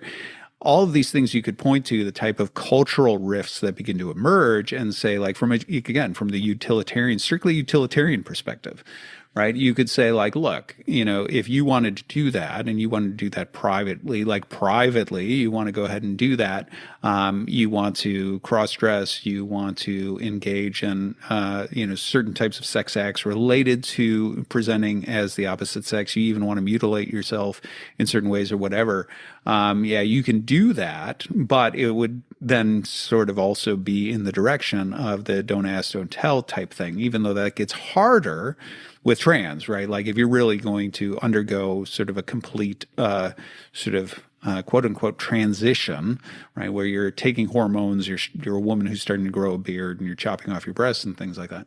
That's going to be a much more complicated situation. So if you're just talking about cross-dressing, obviously you can do that sort of thing privately, and nobody's going to know, J. Edgar Hoover, that's what you're into, or but if you're talking about actually like full on like operations and things like that, now you're actually moving into territory that is a little harder to treat that privately. And for that reason, you actually might have utilitarianism siding on, moving toward the side of saying like, you probably shouldn't, actually mainstream that type of activity, mainly because it can't fly beneath the radar unless you go into like weird programs like we're going to, you can apply for programs where you end up being relocated and getting a new identity and nobody knows that you've transitioned or something like that. That would be the only way you would be able to sort of, put those types of activities below the radar. Now, I know that one of the main objections, right, one of the main arguments in favor of trans is actually, ironically, it is an ethical argument. It's going to be an argument from the doctrine of double effect. I'll go ahead and I'll steelman the case for it and then point out why I think it's kind of ironic. The steelman case for the doctrine of double effect is that basically it's the case that says, look, if we don't do this, your kid's going to kill himself. Right. And surely you've heard that, sort of thing floated. That's basically says, look, trans have a way higher percentage chance of committing suicide. And the case, right, the narrative that is forwarded is that the only way to prevent that suicidality is to go ahead and help them to transition. The doctrine of double effect actually is a perfectly legitimate ethical case to make. Okay. And so for those of you who are unfamiliar, the doctrine of double effect basically is an ethical principle largely born out of the medieval scholastics that essentially says that when you are in a situation such that evil attaches to all the choices involved, there's no way of avoiding committing evil, then the right thing to do is to assess which course of action maximizes the good and minimizes the evil. Now, that might sound like utilitarianism, but it's really not, right? Because by maximizing the good, you're not sort of treating people as disposable, means to certain ends. Let me give you an example, right? One of the obvious examples would be something like surgery. So let's just say, for example, that, you have cancer in a certain organ, right? You got stomach cancer or something like that. Now, our options here are that we can leave it be and the cancer will run its course and you're going to die. Okay. That's one possibility. Now, the thing is that inaction, that choice to not perform surgery, to sort of let it be, actually is something that involves an evil. This cancer is going to run its course and you're going to die. Now, the alternative is that we can commit a certain type of evil, which is to cut open your body and try to cut out the cancer. Now, you might say, why is that evil? Like, surgery is not evil. Well, actually, surgery is an evil to the body, right? So if we're thinking in natural law terms, and I say, like, I'm going to actually take a cutting instrument and cut open your flesh and take out one of your organs, that is an evil to the body, right? However, in this situation, this particular evil is aimed at the good of the person who is subject to this evil. And so when I'm doing this and I'm cutting out the cancerous organ, what I am doing is trying to actually preserve this person's life. So I'm not sort of treating them as a disposable means to an end. This is where I was saying it's not utilitarianism. I actually am looking to their good, right? Looking to their good and looking at both of my decisions with regard to them. One being where I sort of passively allow an evil to take its course. The other being I commit an evil in order to extract that evil and give them a shot at longevity of life and health and healing. Then what happens is the sort of maximizing of good and the minimizing of evil, here being the good of the actual individual, points toward I should do the surgery. And so in this sense, what the doctrine of double effect is acknowledging is that within a situation like this, even though what I am doing actually is an evil, it is a violence to the body, it is a morally permissible evil because of the nature of the situation. And so basically when what you have is certain people who are advocating for trans and they're saying, look, the kid's going to kill himself unless you do this sort of thing, they're actually offering a doctrine of double effect case, right? And so it's actually a worthwhile consideration to say, well, is that a legitimate ethical argument? Now, I said this was an ironic case to use, an ironic case to make, and why? Well, the reason is because the doctrine of double effect, first of all, is typically born out of a providentialist natural law ethic, an objectivist natural law ethic, and a realist natural law ethic. And so the irony, the thing that is ironic, is that trans is actually rooted primarily, and this is a point I've made in other episodes, trans is inherently nominalist. The very first step in the trans case, as trans became mainstreamed, was to say that gender is a social construct. And that phrase was basically a colloquial way of saying my first premise is nominalism. Okay. So essentially what it was saying is, look, I know that we have in our minds all sorts of differentiations between male and female, but those are mental or social constructions. They are not real out there. And so if what I do is I go ahead and I sort of hack apart and I toy with and I rearrange the material and we call it something else, we apply a new construct to it that is now a vagina rather than a penis, it actually is that, right? And why? Well, because out there, as it were in the world, it's just matter, right? There is no actual sort of inherent structure, providential structure, or a realist nature that's there. It is not a penis in and of itself. It's just matter. And we call that particular arrangement of matter a penis. But if we rearrange the matter and we call it something else, and we have our sort of new social construct here for, then it is that something else, because what it is really something that's determined by us. And so trans has always sort of initiated itself under the guise of nominalism, under an empiricist, nominalist, anti-providentialist framework.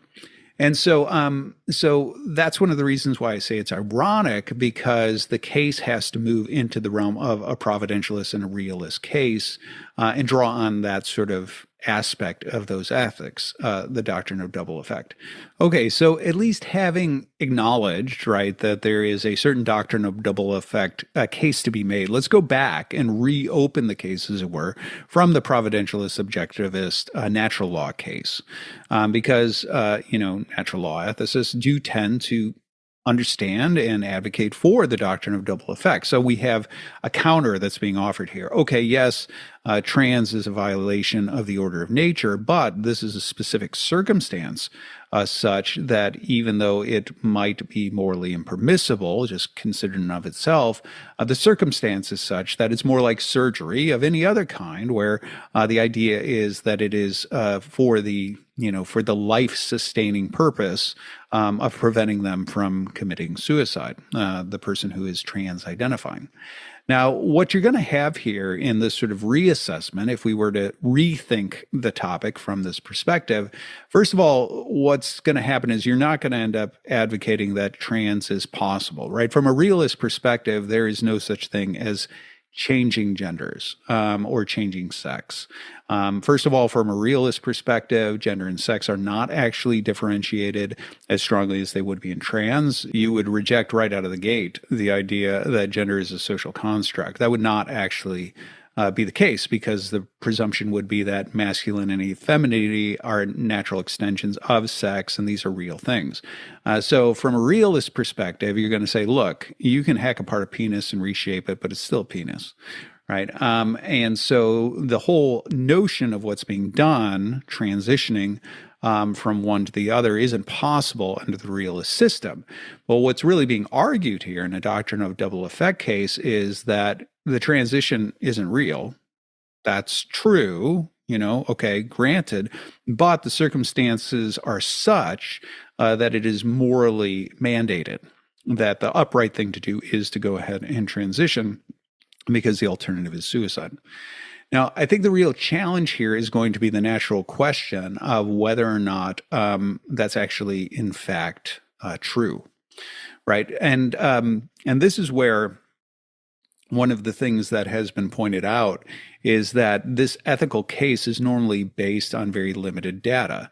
And what I mean by limited data is this. The entire experiment that says that somehow if we just let everybody who identifies as a different gender undergo a transition, all of a sudden suicide rates will plummet, is purely speculative. That it's never been done. It's never been tried.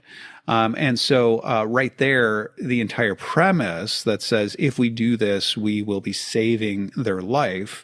This is life affirming, is dubious, right? And it's dubious because we don't actually have the data.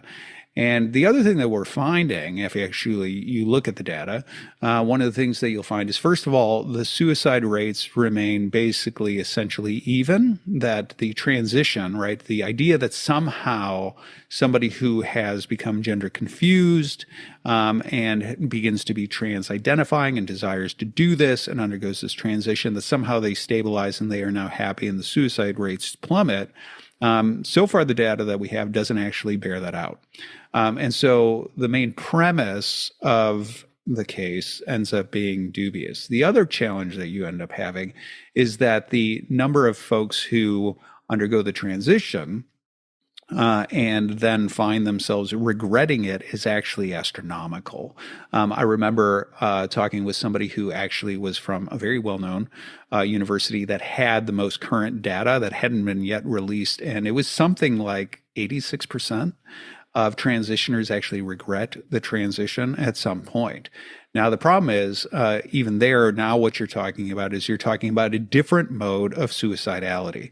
Right now, what you have is a different mode of depression and things like that that begin to set in precisely because there's no one doing this, right? Women have, ripped out their uterus and they can't have kids anymore. And now they're like, I was confused, and they're angry, and they want to come after the doctors who have done those sorts of things. And so what you end up with is you have a different mode of depression that begins to set in. And so the problem is the immediate epistemological problem that you run into is that the entire speculative case of the doctrine of double effect, when it comes to natural law, for example, if we were doing this, while we could explore the question of whether or not, we could legitimately explore the question of whether or not in a true doctrine of double effect scenario, like, cutting out a cancerous organ, if in that sort of scenario, you could legitimately raise the ethical question of it. But the problem is right now, all of the information that we have is based on a pure speculation.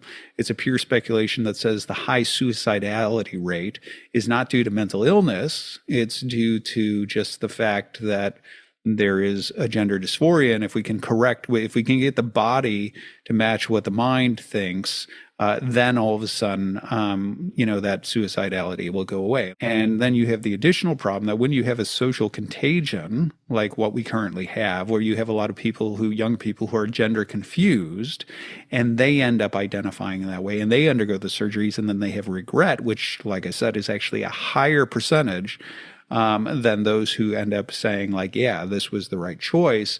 Now you have a different sort of result, right? Rather than them saying, oh, I finally feel like myself and I'm not going to kill myself, a different type of dysphoria sets in, which is that I can't believe I did this to myself. I can't believe my parents let me do this to myself. I can't believe there were doctors that supported this and I ruined my life, right?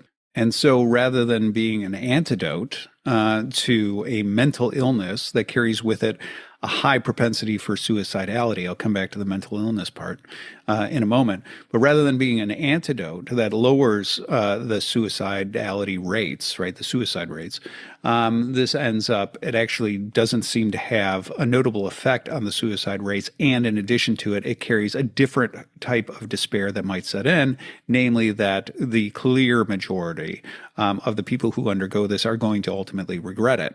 And so all of those things end up really causing a real problem for this as a doctrine of double effect case. I said I'd come back to the mental illness, and some people might be like, well, how dare you, call it a mental illness? But here's the fact of the matter. If we're doing an assessment from a natural law perspective, which in the context of the current, what I'm currently saying, this is a natural law providentialist assessment. Basically, when you talk about the idea that a person who is in a male body begins to say, I feel like, or I think I am a female, there is a disconnect between the mind and the body such that clearly this is a mental disorder. Something has gone wrong within the human person, this particular human person, where there's a disalignment of mind and body. That's entirely the basis, right? That's the entire basis for what trans is, where there's this claim that says I feel like or identify as a different sex, a sex that is different than my body. And clearly, if your mind is out of alignment with reality, then you have a mental disorder. This would be a realist way of assessing what mental illness is, right? Mental disorders are those disorders where the mind has somehow gone awry. It's not functioning properly, and not functioning properly means it has somehow diverged from conformity to reality itself. And so if the mind is divergent, right, from the order of its body, then you have a mental illness, right? That would be actually a proper way of defining it. And incidentally, this is just an aside that we can't go into in this episode. I think you have to be a realist to talk about mental illness. Otherwise, you just have to talk about difference, right? You just have to talk about everybody is idiosyncratic and different, and the language of mental illness actually becomes meaningless because everyone is just idiosyncratic. There is no order to nature from which a mind might diverge. But if you're assessing it as a realist, right, then you can talk about the idea of a mind and a body ought to align in the sense that my mind understands that I am male because my mind is part of a male human person. And therefore, if my mind is saying, I know you look down and see that you have a penis and you are not a woman, but you think you are a woman, now you're talking about mental illness. And so in that sense, right, all of the language, and this is where it's irrelevant, right? All this sort of trans language about, but it's sexual identity. I identify as a woman. That doesn't matter in a realist context. In a realist context, I am a man, right? In a realist context, the nature that I have is a man. And so if my mind refuses to accept that and is like, no, we're a woman, right? Then something has gone wrong with my mind in the sense that it has diverged from the order of nature and is resisting and, railing against the order of nature. That's what we call mental illness. So within a realist framework, that would have to be the case. And so really the case of doctrine of double effect would be, you have a mental illness, the only remedy is to undergo this type of surgery. But like I said, the data right now actually doesn't bear that out. And the dangers of it, namely the dangers of regret, are so astronomically high that not only does it fail to remedy the situation such that you could justify it under a doctrine of double effect, but it carries with it actually an entanglement such that more likely than not, it's going to do more harm than good for the majority of people that undergo that type of surgery. So that case is really going to fail under a natural law perspective. So then the question becomes, from a utilitarian perspective, can it? And from a utilitarian perspective, you get at least a stronger case for trans in the sense that if I'm really a nominalist, I can affirm the sorts of things that a lot of the trans ideology might affirm, right? I might be able to say gender is a social construct because I'm a nominalist, right? I might be able to say that it is possible to go ahead and undergo a surgery, and then as long as we are naming things differently, because it's just matter that is being arranged, and then we are sort of projecting on it certain names, I could talk about that as an atheist nominalist in a more coherent way. I only say more coherent because if you watch my episode on why I'm a realist, I think actually logic starts to break down within a nominalist framework. But so I don't think actually nominalism in general is coherent. But let's just go ahead and say that it could be made coherent in the sense like, sure, okay, like now we can start to talk in a way that is a little more affirming of the underlying ideology of the trans movement.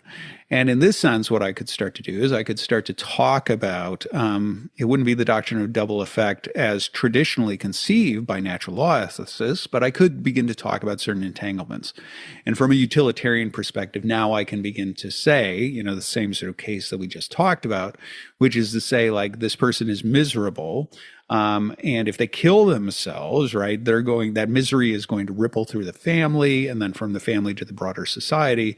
And so if in this drastic situation, we need to take drastic measures and allow some sort of medical transition and things like that, that's going to stabilize the child. The best thing would be that's the best way to go ahead and move the child from unhappiness to happiness. That's the best, like, even if the family is not happy about it, right, they'll be happier than if the kid is dead, right? And so there's that. And then again, like if you do a comparative study of like how the ripple of, a family that's experienced a suicide affects culture versus, them just being generally unhappy with the trans stuff, you're going to favor trans. And then, we can start to talk about the importance of society in general, sort of getting around and supporting this type of thing. I think you could begin to build that case from a utilitarian perspective. But again, it's going to be more moderate than the current secular way in which the case is built. The case, if you were to build it from a utilitarian perspective, would be more like this. It would be valuable for society to become more sensitive to this particular mode of, I don't know what you want to call it, we'll call it mental illness, even though, like I said, in an anomalous utilitarian framework, I'm not sure that language makes sense. But we'll just say this disorder, right? Or whatever it is. Again, language that doesn't make sense outside of a realist framework. But, this condition. Okay, yeah, we'll call it a condition. Okay. So it would be useful for society to get more accustomed to this way of treating a certain condition, because overall, if society could be more sensitive to it and permissive with regard to specific individuals who have this condition, that's going to, be more conducive to minimizing the pain that's going to affect the family and then the broader culture and the chaos that might result. So you'd build the case something like that. Now, again, the problem you're going to run into is that is ultimately an empirical case, right? And utilitarianism runs into this problem all the time because the nature of the ethic is based on consequences. And oftentimes consequences are not foreseeable, right? We can't sit here and go like, oh, had I done this, this would have happened. We actually don't know, right? Unfortunately, we're oftentimes left assessing things in retrospect because of what did in fact happen. But the best we can do in terms of the case being made here is look at the data. And then what's going to happen is the utilitarian case is going to run into the same case that I noted on the natural law side, where basically the problem it's going to run into is that the data doesn't actually support the idea that the suicide rates plummet. The data is going to run into the problem of this very high regret rate with regards to the people who undergo that transition. And from a utilitarian perspective, actually, that, high regret percentile is going to be actually the case against it. Because the thing is, what you're going to have to say as a utilitarian who doesn't have like the order of nature or divine commands or some sort of stable framework by which to make an assessment, looking at the data, you're going to say, look, I can't tell whether or not you're going to be somebody who's going to regret this. But what I can say is the data tells me that more likely than not, and by a significant more likely than not, you will regret it. And for that reason, in terms of going on that data, we shouldn't let people undergo that because more likely than not, they will regret it. And so we should look at alternative ways of doing it that are less invasive. And so this is going to be things like watchful waiting or whatever it is, that sort of thing that they talk about, where there's room for the person to grow out of this or whatever it is, and sort of have the gender dysphoria stabilize and have them basically accept their biological, sex. And so from a utilitarian perspective, I actually think the doctrine of double effect argument, which again, like I said, doctrine of double effect is a realist thing, but the utilitarian perspective is still going to have to look at the data, and the data is going to actually be definitively in favor on the utilitarian side of not doing these types of surgeries. And so in this sense, trans and the entire sort of movement toward, full transitioning is going to fall flat from a utilitarian perspective. So even though the point, right, the ethical point about suicide is actually a legitimate ethical consideration, basically the data doesn't support it. And so whether you're talking about a natural law side or you're talking about a utilitarian side, the case is ultimately going to fall apart. What do we have left, right? We were going to talk about abortion, right? So here we go, right? One more left, and then we're done. So let's start again. I think again you can probably predict how deontology is going to pan out. If you're talking about terminating pregnancies, whatever euphemism you want to use for abortion. Clearly, if you start to extrapolate that into a universal rule where when a woman is pregnant, you terminate the pregnancy, again, you're going to have the whole suicide of the entire species sort of result that has, followed with all of these. And so that becomes wildly problematic from a deontological perspective. Now, what about from a natural law perspective? Well, from the natural law perspective, it's also going to be an immediate no-go. And actually, I do think this goes to, and I've talked about this before in other contexts. I think I talked about it in the most important question. But the idea being that I really do think the divide with regard to abortion, going back to the early days of the abortion discussion, really is a divide between a realist and a nominalist intuition. And I won't belabor this point, but like I said, you can go back and listen to that episode. But I talked about the fact that in our broader culture, a lot of these sorts of conversations that begin to unfold, the people on both sides of the discussion end up, they carry with them certain instincts, right, or intuitions that are either realist or nominalist, and that's part of the disconnect. But the conversation never goes there because the people engaged in the conversation don't know that that's the disconnect. So like with trans, a lot of people who are sort of, they have realist instincts. They don't know necessarily what realism is, but, there's just a part of them that thinks like a realist and like a providentialist.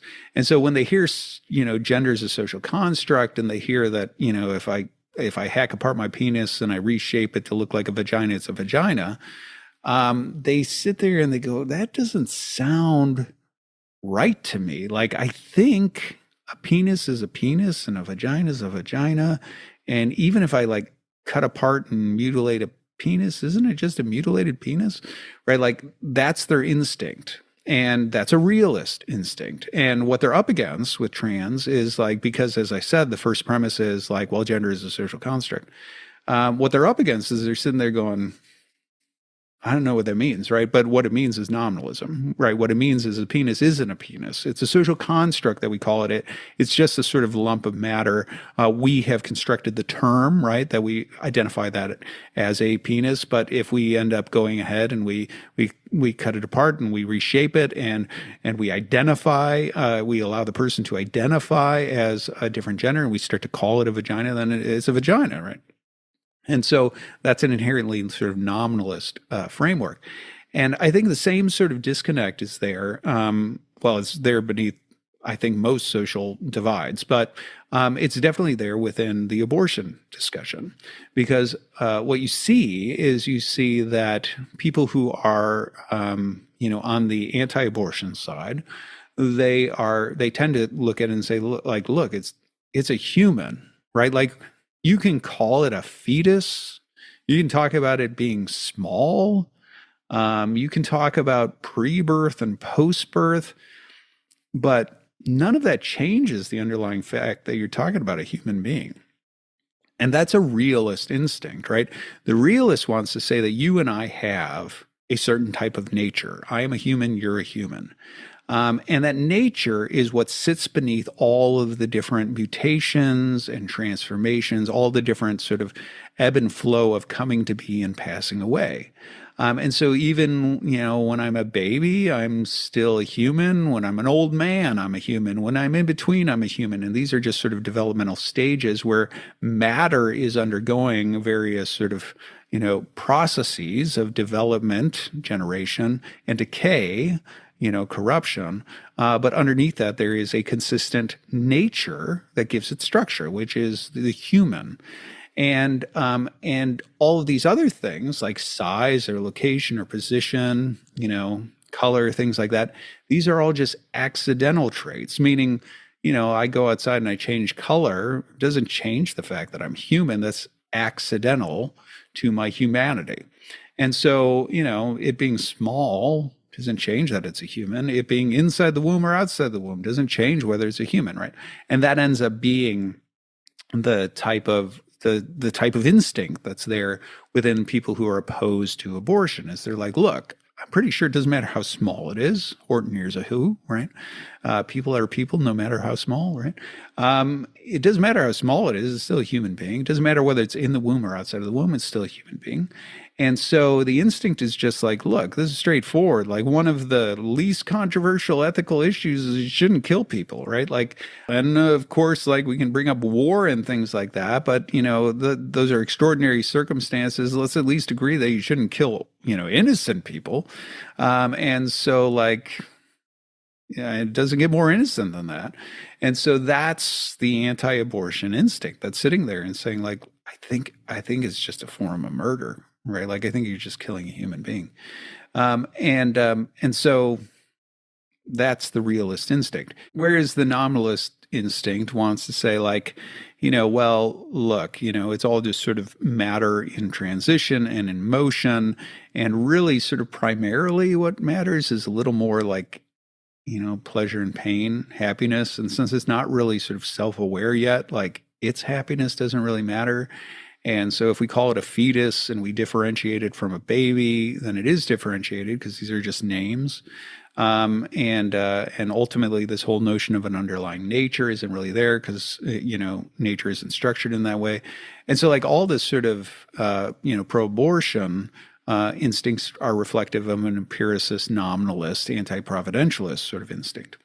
And so anyway, the relevance here, of course, is that if we're going to assess abortion from a natural law realist perspective, naturally you're going to be anti-abortion because you're going to ultimately side with the realist and say, look, it is a human being.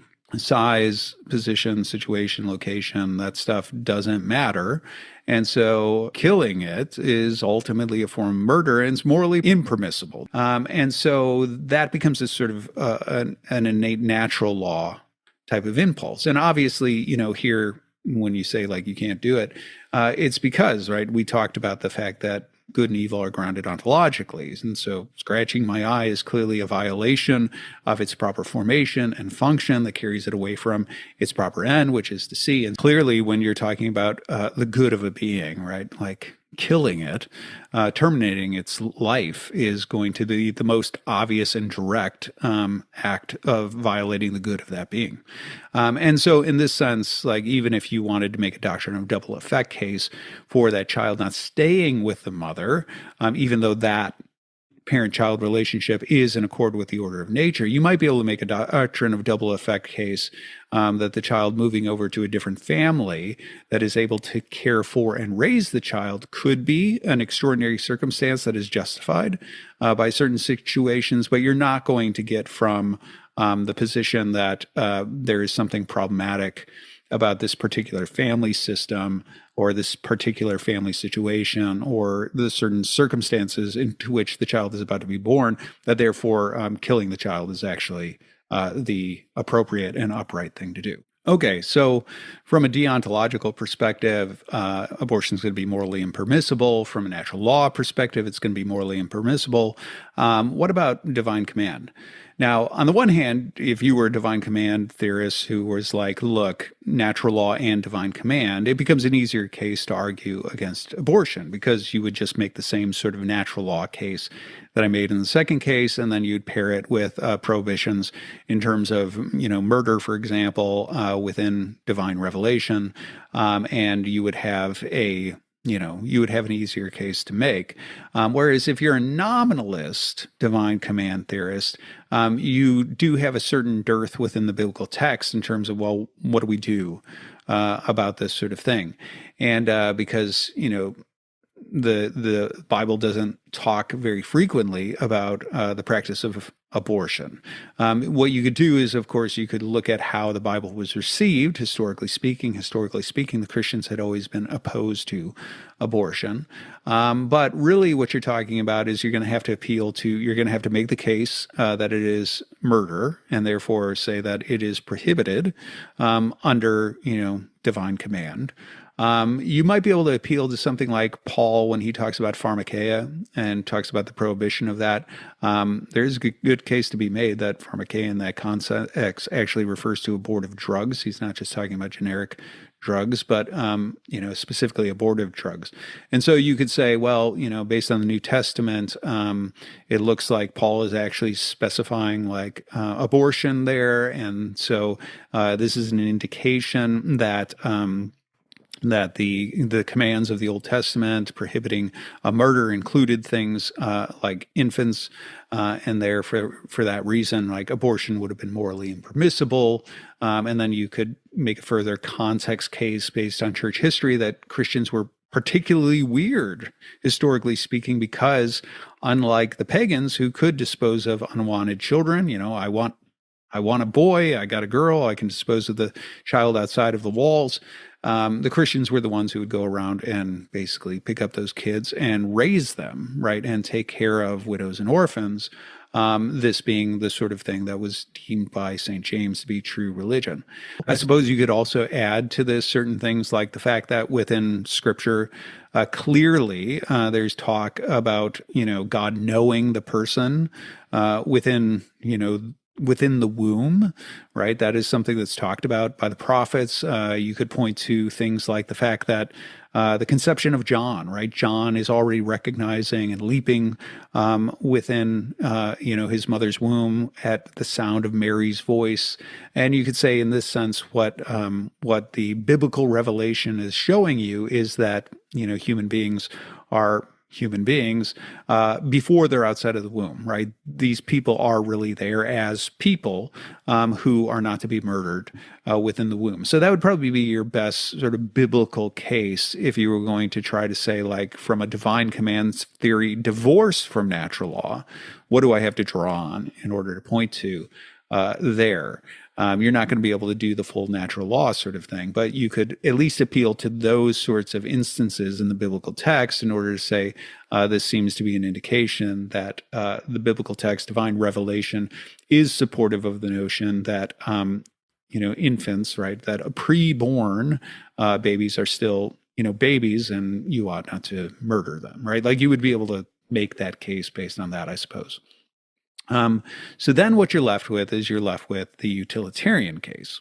And here is actually where I think you're actually going to have the utilitarian case sort of play out in a way that's in keeping with our broader culture. I know that, when I did the utilitarian assessment of homosexuality, it was a little more like 80s style Don't Ask, Don't Tell disposition toward homosexuality. Trans, it was definitely contrary to the secular impulse. I'm inclined to think that utilitarianism actually does support the secular inclination with regard to abortion. And here's why, right? Because, for reasons that I've already touched on, first of all, if I'm a nominalist, the entire sort of natural law instinct that says, even when, it's just sort of like this small little speck with a heartbeat, that it's still a human, right? The nominalist empiricist is probably a little more like, well, that's mental projection. And you can go ahead and you start to reject that sort of underlying common nature that the realist would advocate. So that begins to sort of be stripped away as a consideration. Second of all, even if it were sort of like true, right, that this is, a human person, right? We look to DNA, for example, and we say, look, DNA wise, it's still a human being with a particular human signature and things like that. For the utilitarian, there's a sense in which it's not really morally relevant, meaning the infant isn't morally relevant until it's sentient, right? Because remember, when we're thinking like utilitarians and we're assessing things according to their utility for bringing about happiness, really what we're talking about is pleasure and pain, right? And so happiness here is defined not as an ontological thing having to do with proper formation and well-being. It actually has to do with, the general state of society having more pleasure than pain, a generally pleasant state of existence. And so, in this sense, if you're talking about it's not really sentient, it's not really aware, it doesn't really, so to speak, have a vote on things. And so, as long as we're still talking about, a being that is not really sort of contributing to either the pleasure and pain of the world in any sort of significant way, it's not really relevant. And so, in this sense, the utilitarian can kind of bracket the infant as a non-issue. And this is one of the reasons why I think a lot of the sort of arguments for abortion are reflective of this fact. They really sort of want to treat the infant as a non-person and really only talk about the mother. And so this is one of the reasons why it's talked about the good of the mother, or, women's rights or things like that.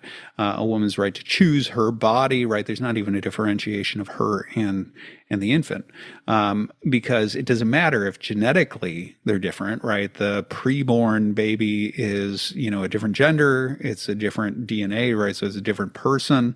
None of that's relevant because it's not really a thinking, conscious, sentient being who is attuned to whether or not it's happy or unhappy.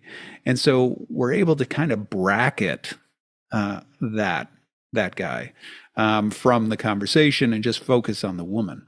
And so in this sense, what you're able to do is you're able to sit there and sort of assess, like, well, would it be more conducive, right, to the happiness, and again, happiness in the sense of generally pleasant state of affairs, for this woman to go ahead and terminate the pregnancy right away, and sort of move on with her life rather than go ahead and like give birth. And then you get to make the utilitarian case. See, if she brings it to term and then she gives birth and now it's an orphan, the child's going to be miserable because, he's been abandoned. And so now all of a sudden we're in a situation where we're actually contributing to the misery. So she had to go through the misery of the added misery of carrying that child to term, as well as birthing that child. And now that's going to have its own mental trauma that's going to carry with it. Now also we have a second person who is now in the world, who is also having their own sort of miseries related to the fact that they've been abandoned. And so now we've contributed and compounded in that way. And so now you're starting to actually build a utilitarian case for, abortion. Added to this, and I know this is going to sound repugnant because it is, but it's like you're going to get into the Margaret Sanger sort of rationale as well. And I know that this is sort of a blemish on the history of Planned Parenthood and things like that. But, the fact of the matter is, for people who don't know, people like Margaret Sanger were very much, full-throated racists, right? In the sense that she really wanted to minimize the black population and keep them ghettoized and things like that. And Planned Parenthood and abortions were an important way of doing that. If we can sort of kill certain kids of a certain race, and that's why we plant those Planned Parenthood, sort of clinics in certain types of neighborhoods, that's actually in the interest of society. And I know that you might sort of recoil and be like, that doesn't sound very good, because it doesn't sound very good. But the fact of the matter is that's a very utilitarian way of thinking, right? And so if we can, kill off, more of their children and prevent, all these kids from out of wedlock and things like that from running around and becoming criminals and, tearing down society, like that would be in the interest of the cultural good. That sort of rationale actually does fly under utilitarianism. You might not like it because, lo and behold, you might not be a utilitarian. But the fact of the matter is, from a utilitarian perspective, those sorts of considerations then do begin to matter. And so the utilitarian case is going to involve not just the woman, not just the possibility of a proliferation of orphans who then contribute to the misery of society, but it's also going to include these sort of broader cultural considerations like preventing the number of children outside of wedlock who grow up in unstable families and maybe, become career criminals or sort of things like that end up becoming, part of the Margaret Sanger sort of mentality. Now, of course, That is not a definitive case because you do have, of course, on the counter side of that, you have these other considerations, right? Like the fact that abortion isn't always as safe and psychologically kind as a lot of the pro-abortion folks want to, admit. It does carry with it the possibility that women can become infertile. It does carry with it psychological trauma, where a lot of women are haunted by the thing that they've done. And, that is something that follows them, so to speak, psychologically speaking. It's also one of the things that hypothetically, this is part of the case that's been made on the sort of more traditional sexual ethics side of things, where the more you have a society that is basically open to free sexual activity, trying to remove consequences from it. Again, this is an ironically consequentialist argument, but removing consequences from it, the more you begin to break down the family structures and you begin to create people who lack virtue and are not sort of living in a way that is conducive to human flourishing. And so this would be actually a sort of version of the case that was talked about in these other contexts, where it's saying, look, the type of society that is most conducive to human flourishing is one that is kind of like a Western Protestant Christian sort of, social ethic. And so things like sexual promiscuity and the instruments that make sexual promiscuity possible are not conducive to the good of society. And so we actually should maybe dial those things back.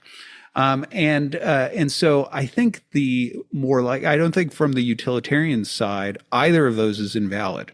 If you're thinking like a utilitarian, the case that I made in favor of abortion would all fly, right? If you're thinking like a utilitarian, the sort of things that I just leveled about sexual ethics and so on is also legitimate. And so what you end up with is you end up in a strictly moderate position where you're basically saying both of these things are legitimate, both of them are valid. So what should we do? We should make it safe, legal, and rare.